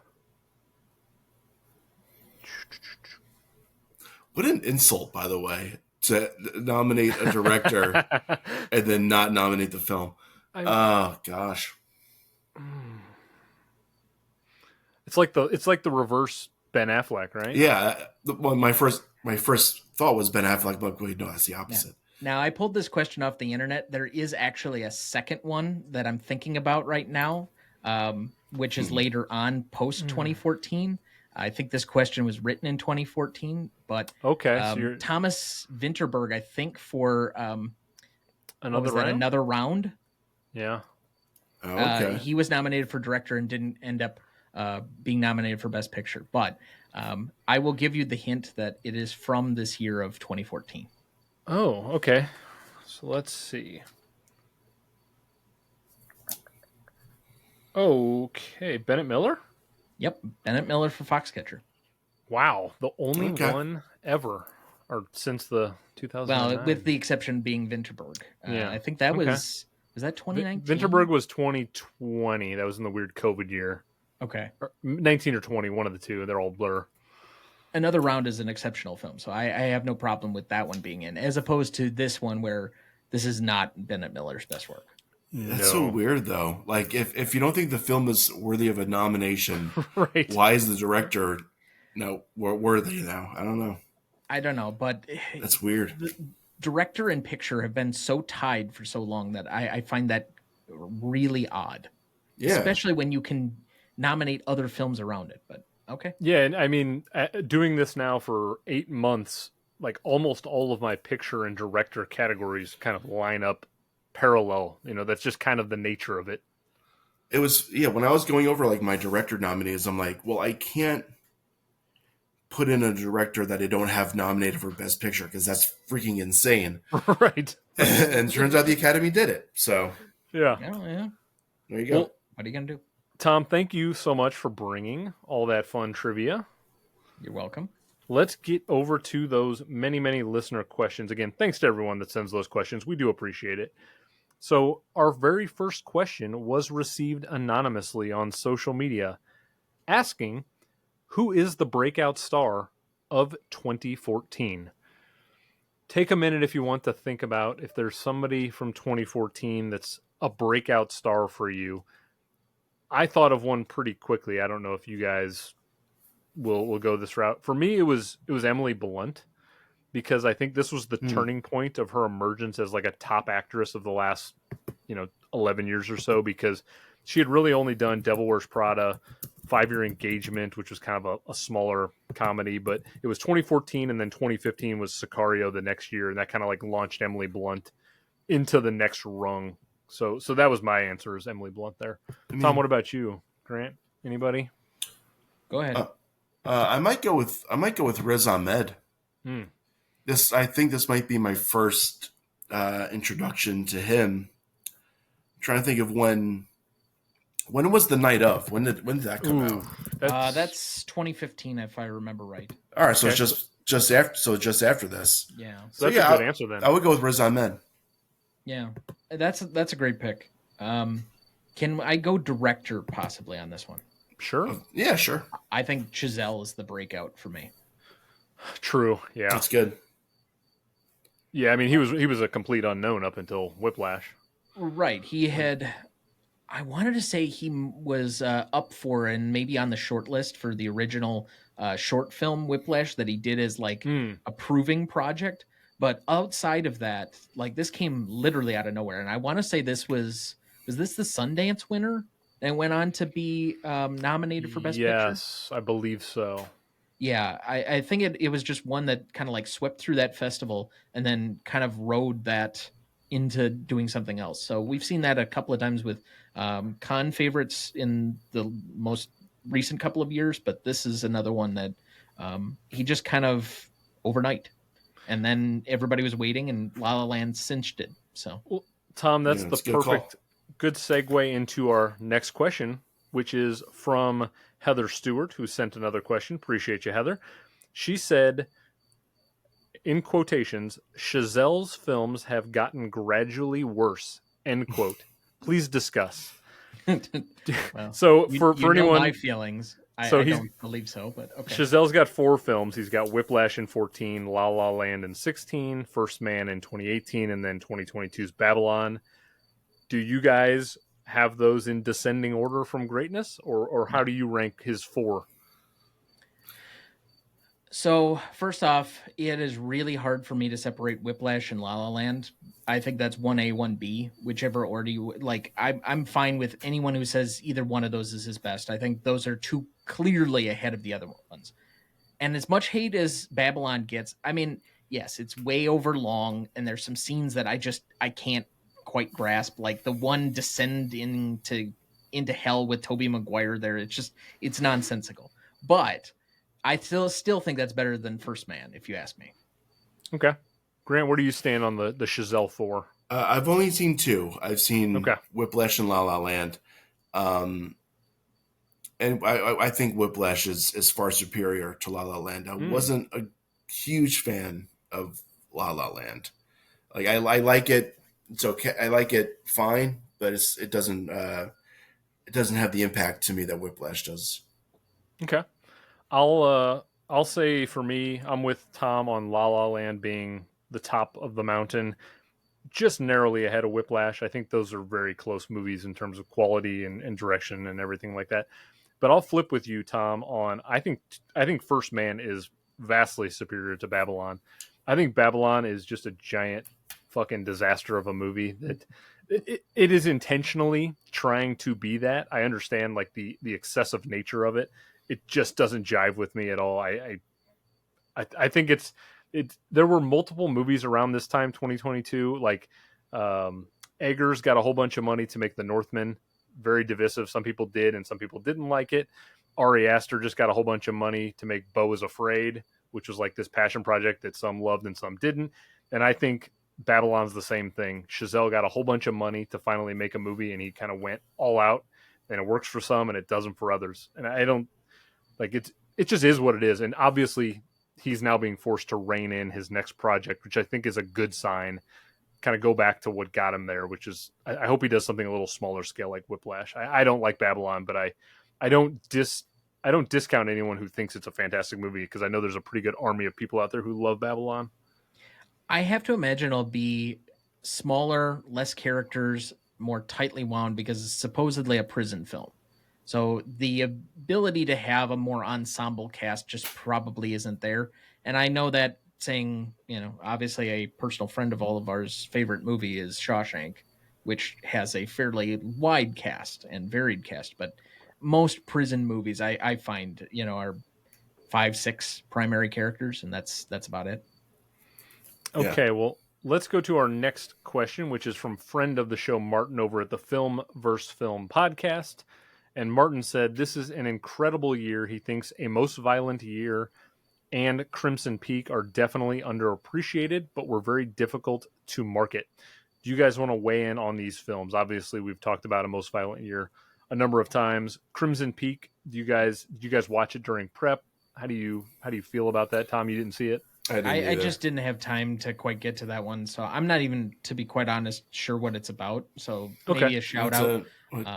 Tom Hiddleston Victorian horror movie, right? Something like that. Yeah, it's like a Guillermo del Toro sort of ghost story, if you will. It's kind of his gothic horror take. I did not care for Crimson Peak when it came out in 2014, and then it slowly, gradually has kind of grown on me over time, which I think a lot of Guillermo films do in that way. Okay, personally. So another one where you have to rewatch it 4 or 5 times to completely grasp. Just put 10 hours into it, and then trust me, you're going to enjoy it. You finally get it. Yeah. So thanks for sending that over, Martin. Again, A Most Violent Year we've all given plenty of love to tonight. Yep. Yeah. Our next question is from Kevin Scanlon over on Instagram, and he asked us, where would we rank 2014 in terms of quality and quantity, historically speaking? I think we kind of tipped this off at the very beginning, but I do think this is the perfect segue to a shameless plug for Tom's Greatest Movie of All Time podcast, which I happen to have a hand in an episode on, where we ranked our top 10 favorite years in film. This one didn't make my top 10, Tom, but it was kind of right on the cusp. I would put this in like the 11 through 15 range for the greatest years ever historically. Well, if you give me a moment, I can actually pull up my own list, because I want to say I had 2014 in my top 10.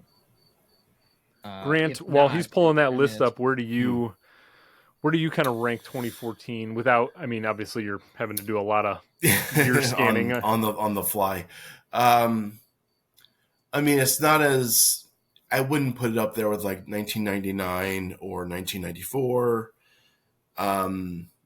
Or was it 42? 1942 was another big year, or 39. There's a few big ones. I would say just south of 10, probably. Like probably where you have it, Andrew. Yeah, I mean, like you said, 99, 94 come to mind. 75, 76 are 75, massive yeah, years. yes, exactly. There's a couple in the 80s that are pretty solid. I think 14 is a great year, but I think it's a little below the top tier. It's also like a little bit too early to tell. True. Good point. So I would have it probably around my 10-ish. I mean, I think I originally on the episode when we released it had 2016 about that point. So again, a measure of quality for 14, 15, and 16 that all of them were pretty high on my list. And I also have 19 pretty high, but I have it currently somewhere between 1975 and 1999 for me. So it's not the like immediate top 5, but I don't think it's too much to be just outside of that. Yeah, I'm kind of right there with you. Okay, so next question is from VP Morris, who's a past and future guest of the show. And V asked us, is there a 2014 movie that you are glad you watched, but you will never watch again? Anything you're happy to have seen and don't want to go back to? Oh, Still Alice. Hmm. That's it's a fucking bummer. It was good though. I'm glad I watched it, but man, it's tough. It's a tough one to watch. That's a good pick. Tom, what about you? Boy, looking down my list, I mean that's a really good one. A lot of these movies are really rewatchable, so I can't, so many. Yeah. I guess if there's one that's like really high on my list that I'm like, nah, I really don't feel like I need to watch that one again. And a guy who made my number 9 slot on my best director list, which is no surprise after I nominated him for best director last time I was on, but Wild. It's just a tough hang. It's a really dour, dark movie that's dealing with human trauma and somebody's kind of journey back from the brink in depression and despair. So it's not one that I'm going to be like, yay, it's Friday night, let's fire up Wild. Like I would with a lot of these other movies. Like I have no problem putting on Boyhood or Birdman or, Wes Anderson or Chazelle or any of these. But yeah, that one, it's just, okay. I don't know if I'll ever go back to it. Yeah, this is a really strong rewatchable year for sure. So it took me a minute to kind of come up with an answer. I'm going to go Foxcatcher. I'll never watch Foxcatcher again, but it was kind of cool to again see Channing Tatum doing a more dramatic role, seeing Steve Carell do a little bit of a different role for what he's done. But as we've talked about before, Bennett Miller has done vastly superior films, Capote and Moneyball, and I don't think I own Foxcatcher. I'll never go back and watch it. I don't think there's any reason to. That's fair. Okay, next question we got is from a future guest of the show, Kristen Battistella, who's over at Therefore I Review and In Session Film on X. She asked us, why didn't The Rover get any attention or awards claim? She said it's the best movie she's seen Robert Pattinson in, and Guy Pearce certainly deserved a nomination, if not a Best Actor win. And when you find out what's in the car, oh my goodness. Did either of you get around to the Australian film The Rover? I did not, unfortunately. Okay, Tom, you did? Yes, I finished it on Saturday night specifically because I knew this question was coming. Why didn't this get more attention? It's a really tough hang. Like, there are exceptional acting performances in it, but the story is so convoluted. The world building is almost non-existent. Like, we're dropped into this world and then we have no idea why we're here, how it exists. We barely get clues throughout the rest of the movie. Like, I don't disagree that Guy Pearce is very good in the film, and I think Pattinson's very good in the film. It's kind of odd to see him kind of in a completely different role and accent. But it's just such a difficult movie overall to kind of grasp everybody. I don't know. I guess when the movie overall doesn't really work for you, and I didn't get the same emotional reaction out of the ending that probably other people did, I won't spoil it here. It just, nothing really paid off for me. It's one where I respect the acting performances, but I don't necessarily, I'm never going to rewatch it again. Yeah, I've seen it a couple of times now. I'm a fan. I would say I'm a fan of the film because I'm a fan of Guy Pearce and I'm a fan of Mm-hmm. Robert Pattinson. I appreciate what they do with the acting. This was kind of like one of the first post Twilight films for Pattinson. He really like went and tried to make this hard right turn. After that, he did The Lost City of Z. He did this. He did a Cronenberg film, Cosmopolis. He was doing all these weird choices with his career, which I appreciate because it sent Pattinson on this really interesting career trajectory. Wasn't But Water for Elephants also in there? Water for Elephants, yeah, I mean he really got eclectic with his film choices right after Twilight. This one's kind of right in that mix.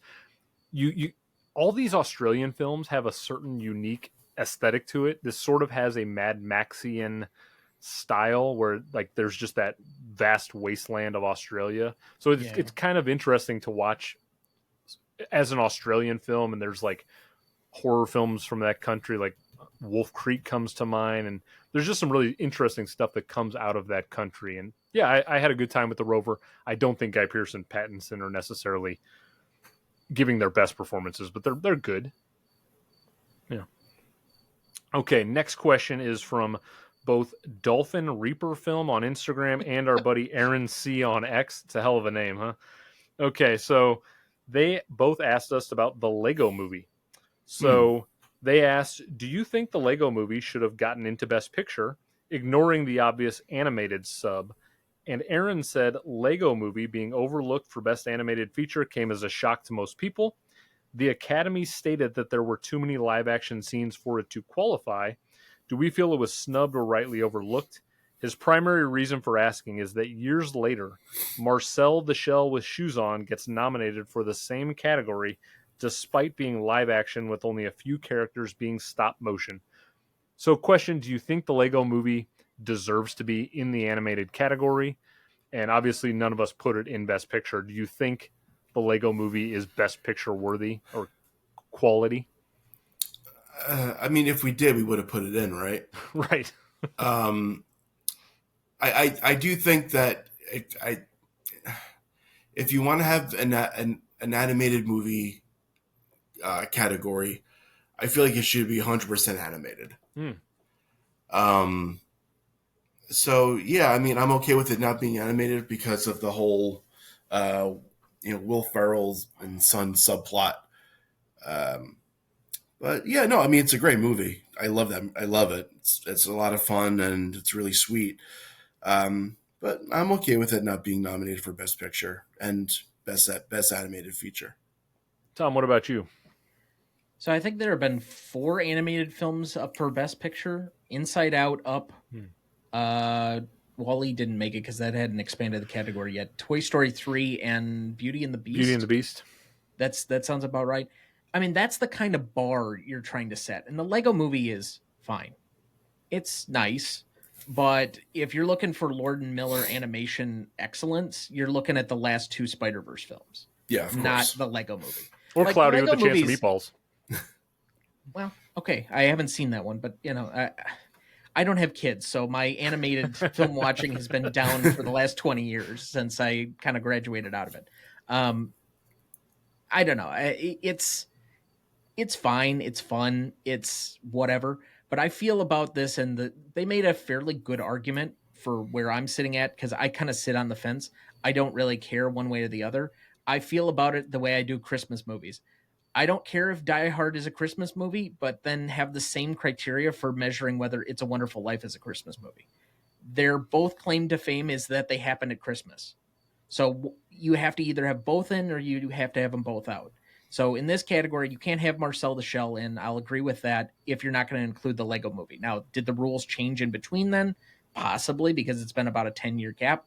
But, I'd rather have both in or both out rather than one or the other.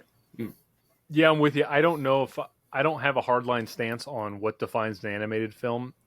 I think Grant, you hit it on the head. If I had to like answer it directly, I'd say I'd prefer 100% animation being the criteria for what categorizes as an animated film. But I don't have a huge problem if they want to throw the Lego Movie into animation, especially this particular year of Best Animated Films is a pretty weak year. It's Big Hero 6, which won, which I like Big Hero 6, but it's not I do great. too. The Box Trolls, How to Train Your Dragon 2, Song of the Sea, The Tale of Princess Kaguya. It's just it's not a strong animation year, so Lego Movie probably should have been in there. I tried to watch several of these, and Big Hero 6 is, again, it's fine, but it has a third act problem, if you ask me. Yeah. It just it jumps the shark a little bit for where it's at, and for that to kind of win over the Lego Movie on somewhat of a technicality. Personally, I would rather have had the Lego Movie win, especially given that the live action sequences are less than 5% of the movie. Yeah. But, you know, okay. Okay, next question is from Aaron again, who had a Boyhood question specifically for us. He said it's a phenomenal movie, but considering each scene was filmed and then stitched together in chronological order, little being left on the cutting room floor, was an editing nomination really earned for Boyhood? I would say yes, but if you want to argue against it, I'm not gonna push back too much, but I think there is still an element of editing that happens in that film to make it work. The way they do the cuts from year to year is interesting. That's edited pretty well. I wouldn't say this movie is like brilliantly edited or anything, but I can understand, and it's also part of the whole charm of the movie, where editing a movie over 12 years is impressive. So there are two things that I really look for in editing, and this is probably the category that has grown the most on me since starting my own show, just for the amount of editing I do, both either in audio or now video capability. I notice a lot more than I used to. At the time, I thought it was somewhat a travesty that Birdman did not get the editing win, given how much that film is strung together. And I think the pacing is the other thing that I really look for. So can I have noticeable cuts? And what the pacing of the film is. Does it have too much fat? Did they make good choices and be economical? Boyhood is the least economical of probably the top 3 or 4 in my general list. Like, I personally think Grand Budapest is edited a little bit better and a little bit more snappy, especially for a film inside of a film inside of a film. Like, there's 3 or 4 story layers deep, like Inception, in that particular film. I think Birdman is much better edited just on a personal level. I think Whiplash is better edited. I don't have a problem with how Boyhood did it, but that movie is a little overbroad. It's a little overlong. They don't take the greatest economical choices with it, and I think that's ultimately what weighed it down comparatively. But okay, I mean, I it's fine. I feel like I'm answering every question that way now. I mean, I think we're all kind of in the same ballpark with there's nothing inherently wrong with the Boyhood editing choices. It's just in a year this deep with this many creative films out there, I don't think it's a top 5 edited film. So I would say it's not earned based on the accomplishments of the other films versus like the way it's put together. I don't have any problem with it. Like, if it was a measure between that and Interstellar, I would probably have that slightly ahead of it, because Interstellar, I think, is a little bit too long again in my taste. But okay, that's one out of the like top 7 films that I had, because Nightcrawler, I think, is also better edited. Yeah, for sure. Okay, final question. Again, one more from our buddy Aaron C. over on X.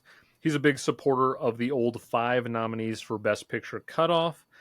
He asked us, had this been the rule in 2014, which of the 8 films actually nominated do we think would still have been, which of the 8 nominees would still have been nominated and which 3 would have been left out? So if we look at the 8 nominees that actually were there for Best Picture, which 5 do we think would have stayed? So again, American Sniper, Birdman, Boyhood, Grand Budapest, Imitation Game, Selma, Theory of Everything, and Whiplash. So we're trying to get into the head of Academy voters at the time. Correct. There are two that get the number 5 spot for me, but I think there is a clear 4 at the top of what I think everybody, for based on nominations and winners and such. So Grand Budapest, Whiplash, Boyhood, and Birdman, I think are all going to be in that top 5. Then it's a choice for me between American Sniper because of the big box office and how much the public seemed to appreciate and love that movie. And then I'm trying to think what was the other like really sentimental favorite. I guess it would have to be The Imitation Game, given that it also got a director nom and won writing. I think it was adapted screenplay that year. That sounds right. So I think that's probably the two if I had to go with it. Selma's going to be on the outside looking in, and I forget what the 8th one was. Theory of Everything. Theory of Everything's going to go. Yeah. Okay. Tom, I think I would go with that lineup as well. I'm gonna go bold. Yeah. I'm gonna go bold on one of my cuts. I'm gonna say American Sniper gets bumped out of the top 5. I'm gonna say Selma unfortunately gets bumped out of the top 5. I'm gonna say the Academy would have snubbed Whiplash. It only got one nomination for one of these above the line categories that we're discussing. It obviously won for Simmons, but Chazelle's not nominated. Teller's not nominated. They would have snubbed Whiplash, and people would have lost their fucking minds. Like, it's a good thing that didn't happen, obviously, but I think Whiplash would have got outside. Well, to be fair, and I think this is, again, putting ourselves in 2014. Had it not gotten nominated for Best Picture, I don't know how many people would have seen this movie. Yeah, true. That's true. Yep. So this is doing what the intention of expanding the category was supposed to do, is taking little-known films, putting them in the public consciousness, and promoting new auteurs. I think we've gone a little too far in that direction at times, especially recently, but at some point you would like to think there are 10 worthy nominee films. This might be one of those years. Definitely. Well, again, thanks to everyone that sent over questions that we just listed off. Appreciate that as always. And again, send questions for any future episodes. We'll be happy to take them. That's going to do it for this recording, though. Oh, no. What else you got for me, Tom? I told you I have more questions for you. Oh, my goodness. What do you got for me? All right. Just so then you can't misconstrue them later. But I still will. Number 1, I have a follow-up from your 1994 episode. Have you watched Oleana yet? I have watched Oleana. Yes, I have. Okay. I just want to keep you honest. You had made such a big deal about putting that on your watch list. And I know your watch list is quite long, but... I have a watch list that's somewhere in the ballpark of 250 right now, I think. It's ever growing. But for Adam St. John, I watched Oleana. It's not a good movie. I like William H. Macy a lot. It's not a good movie. The actress who H. Macy's working opposite of, oh my goodness, she's not good. She's not good. Okay, all right. So to the more serious questions, Kingsman, John Wick, or The Equalizer, which was the best start to these action franchises? And I have some sub questions off of that. So we'll just start with that. John Wick. Oddly enough, the more I watch the original Wick, the less I like it comparative to like 3 and 4. I don't know why. It yeah, but I feel like But I feel like that answers the question though, right? Because it's like you're asking what's the better kickoff to the franchise. So if you like the sequels more, does that mean that it's the better kickoff? Maybe. I mean, I liked Wick the most on first watch comparative to the other ones, but honestly, on this rewatch, I came back around a little bit more on Kingsman being the best of the first movies. I try and look at them based on quality, which of these 3 is the best individual film, and I thought that film kind of knew what it was, had its identity, whereas Wick was still kind of figuring it out. Okay, that makes sense. John Wick the first John Wick is still my favorite of the 4. I just thought it was just kind of a radical new take on everything, and it's held up really well for me. I know other people like the the broader nature of the other three films. I just think that at a certain point, it got to the point where like every person on Earth was an assassin, and it got a little bit convoluted. And I was like, can we just strip this thing back down to like its bare bones? And that's why I like the first John Wick. Yeah, it does get insane, but I kind of love it. True, yeah. Like the world building is a little bit too much. Where like everyone walking around Central Park is an assassin. I'm like, all right, well, but it works for me in a weird way because it's just like you just kind of go with it. Yeah. Sure. Well, I think by the time you get to 4 and it's just kind of like overwrought with, every corner there's some new guy trying to kill you, that you've invested so much by that point, close to 10 hours that it's finally come around on you. Yeah. Just don't watch The Continental on Peacock. That is not worth your time. Oh, I don't want to. No. All right. Who of these was the best actor action hero in these 3 franchises? So Taron Egerton, Keanu, or Denzel? The best actor or the best action actor? Yes. Well, best actor is Denzel. Well, yeah, because that's partially for his existence in other work. Like, we know Denzel's quality is going to far exceed Keanu's ability, but Keanu knows who he is as an action star. Keanu Reeves is the best action actor of this group.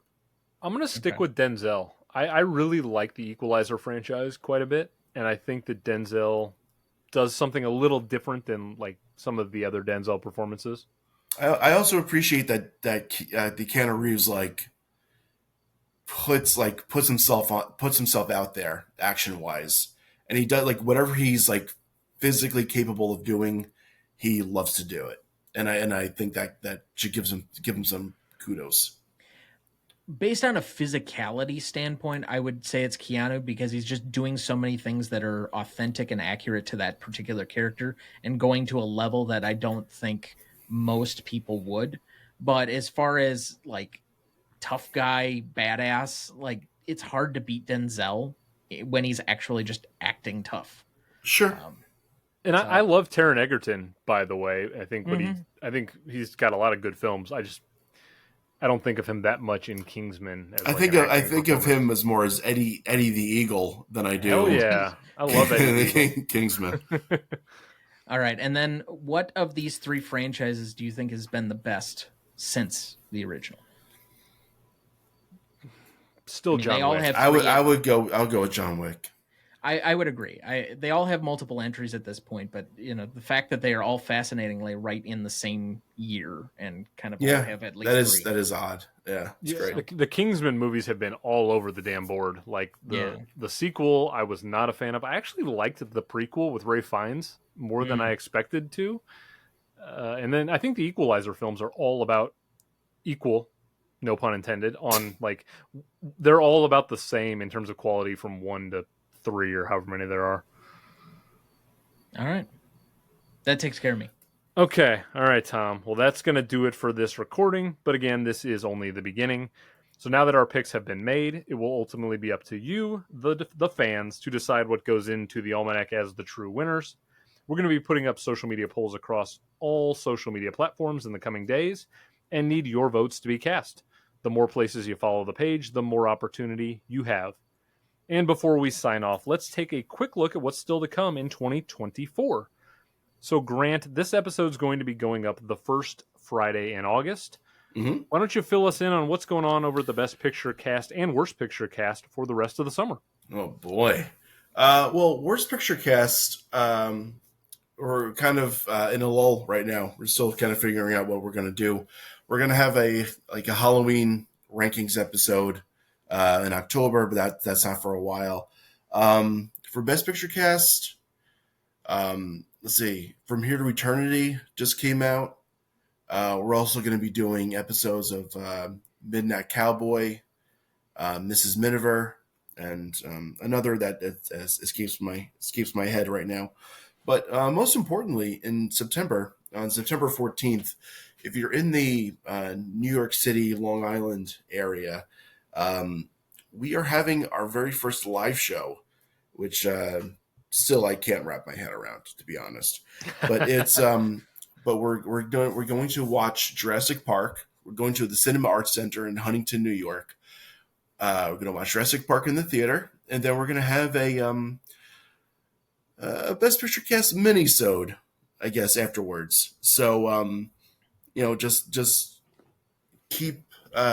You can check us out on Best Picture Cast on the social medias, and we'll give you details for that when we get them. So yeah, it's really exciting things coming out for us, and I can't even fathom it, really. And if I'm not mistaken, the original 5 Best Picture cast crew all planning to be there in person for anybody that's going to be at the show. Yeah, it's going to be myself, Kieran, obviously the host of it all, Artie, Chris, and Joey. So if you listen to Best Picture cast, you should know us pretty well. We're the ones that are on it the most. So, yeah, I mean, come on out. And I hear rumors that you guys will buy rounds of beer for people at the show. For people that are out of state, that is an important distinction. We'll need to see a valid driver's license. Does Connecticut count? It depends. If it's like north of New Haven, yes. Anything south of like New Haven, no. You guys are gonna have a map of all the counties. Yeah. I would just say anybody in the tri-state area, no. No. If you're listen, you know what? Listen, get the fuck out of here. If you're coming from Buffalo, we'll buy you a beer. How about that? If you're coming from like all the way out, like Western New York or upstate, but yeah, I mean, we're not getting I don't think we're getting paid anything for this, so it's it's going to be strictly out of our pockets here. No, but we're really looking forward to it. I think it's a cool idea. You guys, I think Joey and Kieran kind of were the brainchild for this idea, and this was mostly Joey. Yeah, just awesome stuff. Yeah. Can't wait to hear how it turns out, and I'm sure you guys will be taking pictures and doing all sorts of promotion for it, and I'm sure the Art Center there is going to do a lot of stuff for you guys. Really looking forward to seeing it. For sure, yeah. And Tom, what about you over there? Greatest Movie of All Time podcast. What do you and your dad Dana got coming up this summer? So this is coming out on the 2nd or the 9th? This will be coming out on the 2nd. Okay, so shortly after that, we will have The Sixth Sense, the 25th anniversary discussion for that. Then we have Do the Right Thing, a revisit from our previous episode a couple of seasons ago, but we have some good returning celebrity guests for that one. We have The Life of Brian the week afterward, and then our 225th episode will be doing The Maltese Falcon. Nice. Excellent. And I had no idea, Grant, that you guys were going to be doing Mrs. Miniver coming up, because that was the Best Picture winner for the next episode that Tom and I will be doing on this show with his dad, Dana. So, oh, really? Yeah. Small world. Very small world. And I am not looking forward to talking about Mrs. Miniver. I'll tip my hand to that. I haven't seen it yet. I don't know who's going to be on that episode. I don't know. I will say I like it much better than Andrew does. Okay. Well, I will save my Mrs. Miniver takes for next month, which again will be the 9th episode in September. Tom and his dad, Dana from Greatest Movie of All Time podcast will be joining. We'll be talking Miniver, Yankee Doodle Dandy, Pride of the Yankees, Random Harvest, a whole bunch of shit from that year. You can find parallel. There are so many movies that I did not have fun with that year. You can find me again on Instagram, Twitter, Letterboxd, Threads, TikTok, Facebook. We're everywhere at Rev Almanac. There's going to be timestamps on each category in case you need to go back and listen to a certain part. Again, as you think about your vote, as well as links to Tom and Grant's shows so you can keep up with these guys and everything they're doing over on their programs. Gentlemen, thank you so much for being here. Hope you had a great time. Tom, what you got for me? Don't forget the YouTube channel. And the YouTube channel, of course, where this fine video will be. Amateur. That's going to do it for the episode. Thanks so much for listening, and we will see you next time. Bye.